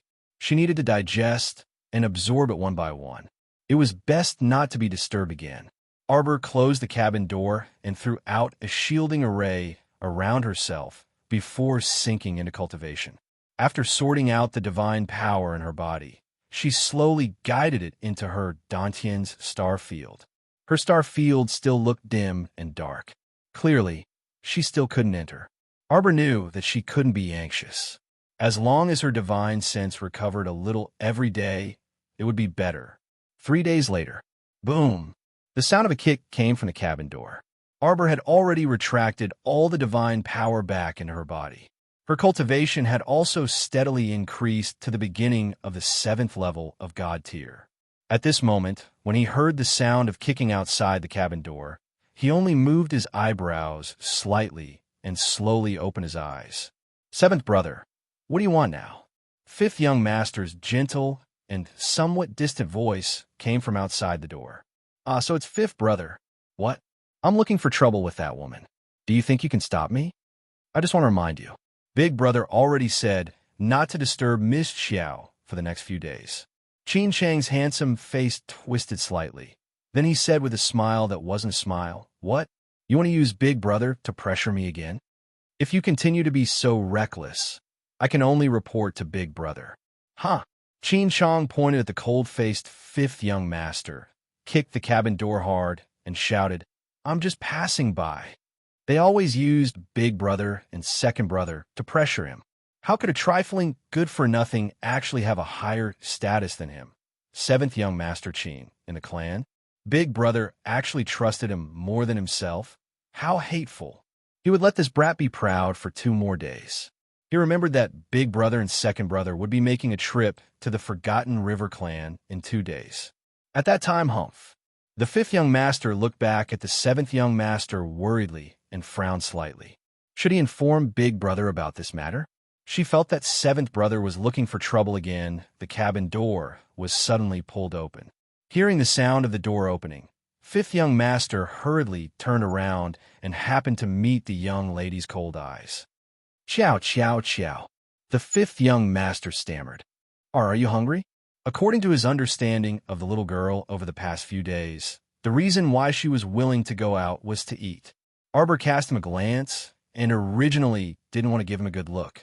Thinking back, this pitiful 5th Qin didn't seem to have offended her from beginning to end, so his expression couldn't help but soften. 5th young Master Qin had been cautiously observing her expression all along.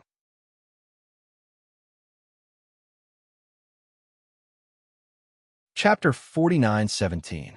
When he saw that the little stoic's expression had eased up a bit, his heart involuntarily relaxed, and he hastily smiled fawningly at her. Jojo, dinner and snacks are ready. I'll have someone bring them over, okay? Arbor harumphed. She originally wanted to roar at him. Do you think I'll still eat your Qin family's food? But on second thought, it would be a waste not to eat. Why would she make life difficult for her stomach? She really was a fool. Hence, she nodded her small head reluctantly and said with a cold expression, Quickly bring it over.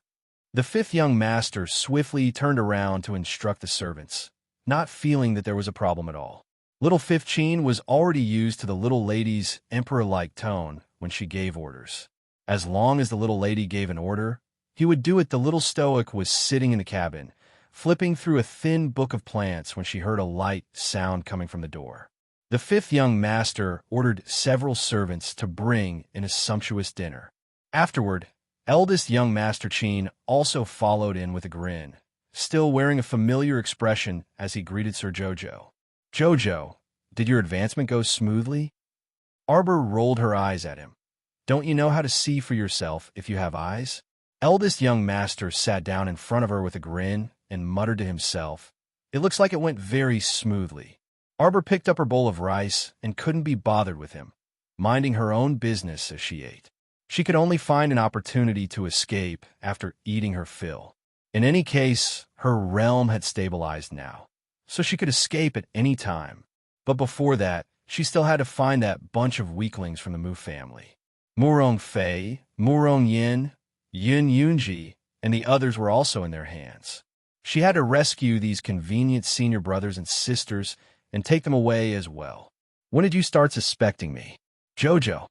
Eldest young Master Qin asked with a grin, as if he was only asking some trivial questions related to daily life. Arbor's hand, that was picking up food, paused, and she unhurriedly put a piece of red braised pork in her mouth. "Jojo, I'm very curious." Arbor put down his bowl and chopsticks and straightened his expression.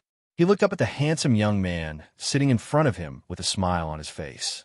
She asked very seriously, "Are Seven Flowers and Gong Song Fong your people, or Omega Katoku's people?"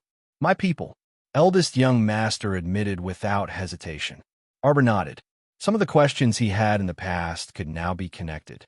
That's why the matter of the Red River Canyon. At that time, Gong Song Fong, who is still the Ghostface Hall master, sent you a message through the communication jade amulet when he used the spirit stone cannon to bombard us. Right? That's right, Jojo. I've never thought of harming you. The eldest prince sighed. You even noticed such a small detail? It was your father who wanted to kill me. At that time, the internal strife within Tianyun was because your father's subordinates were very dissatisfied with Gong Songfeng's attitude. They believed that Hall Master Gong of the Underground Hall deliberately let us go. However, Hall Master Gong had actually received your order. MHM. The eldest young master nodded repeatedly like a chick pecking rice. I was the one who ordered them not to harm you. Arbor didn't appreciate it at all and glanced at him coldly. You're really good at pretending. Even I was kept in the dark by you all this time. I only saw through your identity recently. Of course, perhaps it's because there's a worrisome manager Luo by your side, and he deliberately let me see through your identities.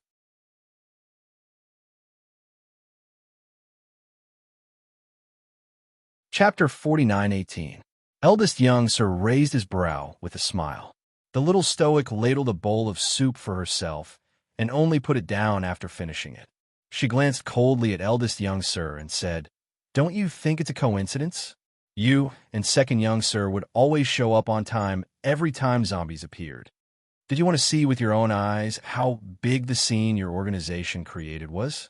When we were cleaning up Jiaozhong base, you came along.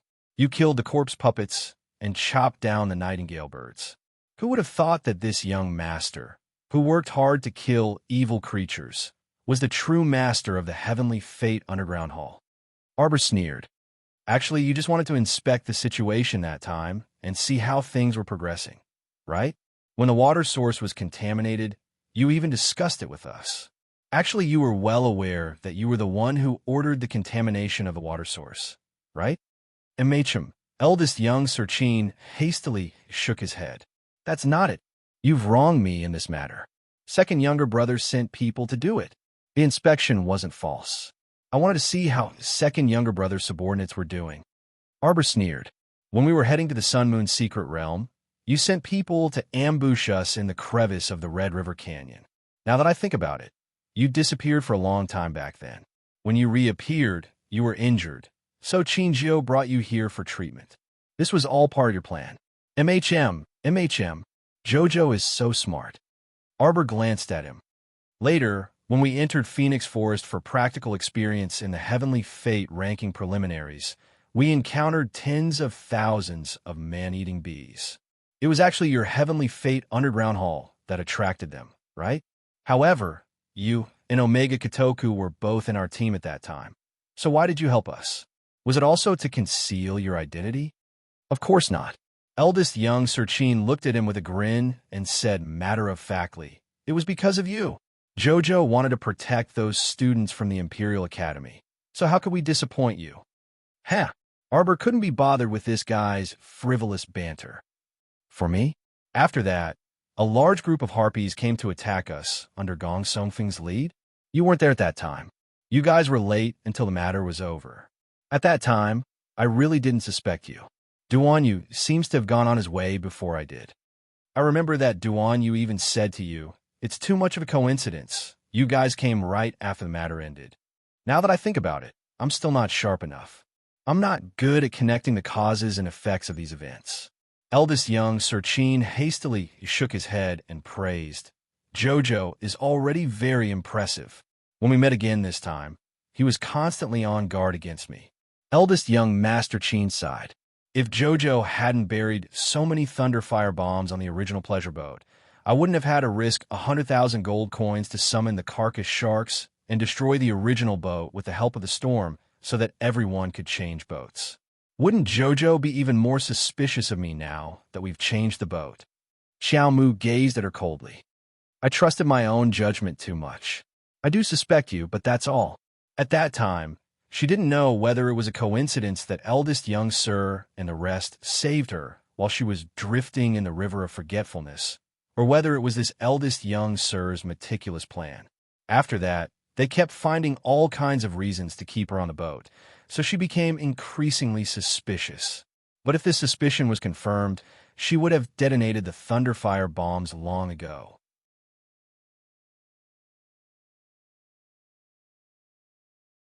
Chapter 4919. Who Manages Flying Paradise? You? Arbor suddenly asked coldly. Flying Paradise's Hall Master Mu and Star Plucking Hall's Dugaling are both under second younger brother. Eldest young, Sir Chin winked at Arbor in amusement. Of course, he wouldn't tell her too much. Flying Paradise was originally under father's control, and it was only in recent years that he successively transferred some of its power to second younger brother. Arbor's fingertips curled up slightly, but his expression didn't change at all. So in her previous life, the reason why young Sir Omega Kitoku would appear in that ghastly hell and carry her out of the confined little laboratory was because it wasn't a coincidence at all. Fan Xiuhe was Mu Qingya's subordinate, and Mu Qingya was this second young Sir's subordinate. Young Sir Omega Kitoku was originally the mastermind behind Flying Paradise, so it was very normal for him to be able to freely enter and leave the dungeon. To think that she was so grateful to him, worshipping him, and revering him like an idiot back then. Sure enough, everything was a huge scam. Jojo, do you have any other questions? Eldest young Sir sat across from her like an obedient child, quietly waiting for the little girl to continue asking questions. It was as though he would definitely tell her everything he knew without holding back anything as long as the little stoic wanted to know. Even now, this person was still putting on airs in front of her. Arbor stared fixedly at him like this, attentively observing this hypocrite who was putting on a sanctimonious front. Just as she was about to speak, she heard him sigh and say, "Regardless of whether you believe me or not, Jojo, but I really never thought of harming you in the slightest." Then what about Joy City? During the finals of the Heavenly Prime ranking, which by his Hidden Moon Hall's Old Seven subordinate. When he jumped onto the stage, Old Second and I were extremely surprised, said eldest young Sir Chin. Eldest young Master Chin said, "Do you still remember how you broke Old Seven's arm in front of everyone in Phoenix Grove? Old Seven harbored a grudge and sent by to deal with you. We only found out about this when it happened." "I want to see Omega Kitoku," Arbor said coldly. Eldest young Master gazed deeply at her and nodded. "All right, then eat some more. I'll call him over." How could Arbor continue eating? After the little stoic icily watched eldest young Sir Chin leave, she flicked her sleeve and swept all the cups, plates on the table to the floor. The more he knew the truth, the more depressed he felt. Fan Xiuhe, Lu Yizhi, Geng Pengcheng, and Mu Qingya. These people who had made her suffer in her previous life were all second young master's people. This second young master actually had the face to tell her that he had never thought of harming her? What a joke. The Omega Kitoku walked over, stepping on the debris on the floor. He looked down at the mess of cups and plates and said coldly, "Are they all dead? The floor is so dirty. Don't you know how to clean it up?" The two maidservants guarding outside the door crawled in, trembling, and quickly cleaned up the messy floor. "Don't you have anything to say to me? What do you want to know? As long as you ask, I'll tell you." Second young master gazed at her darkly. "You said that you had never thought of harming me. But in reality, you've caused me so much pain." Arbor abruptly stood up, her severe eyes coldly watching Omega Kitoku. "You have memories of your previous life, right?" Second young master's breathing tightened. "I don't know why you have this memory, but I advise you to quickly forget it." You're tuning in to the Romance Rendezvous YouTube channel. We're so grateful for your support, and don't forget to subscribe to join us on this incredible journey through captivating stories. Your generosity through donations truly makes a world of difference, as it's the primary source of revenue that allows me to expand and enhance this channel for you. Thank you from the bottom of my heart for being a part of this adventure.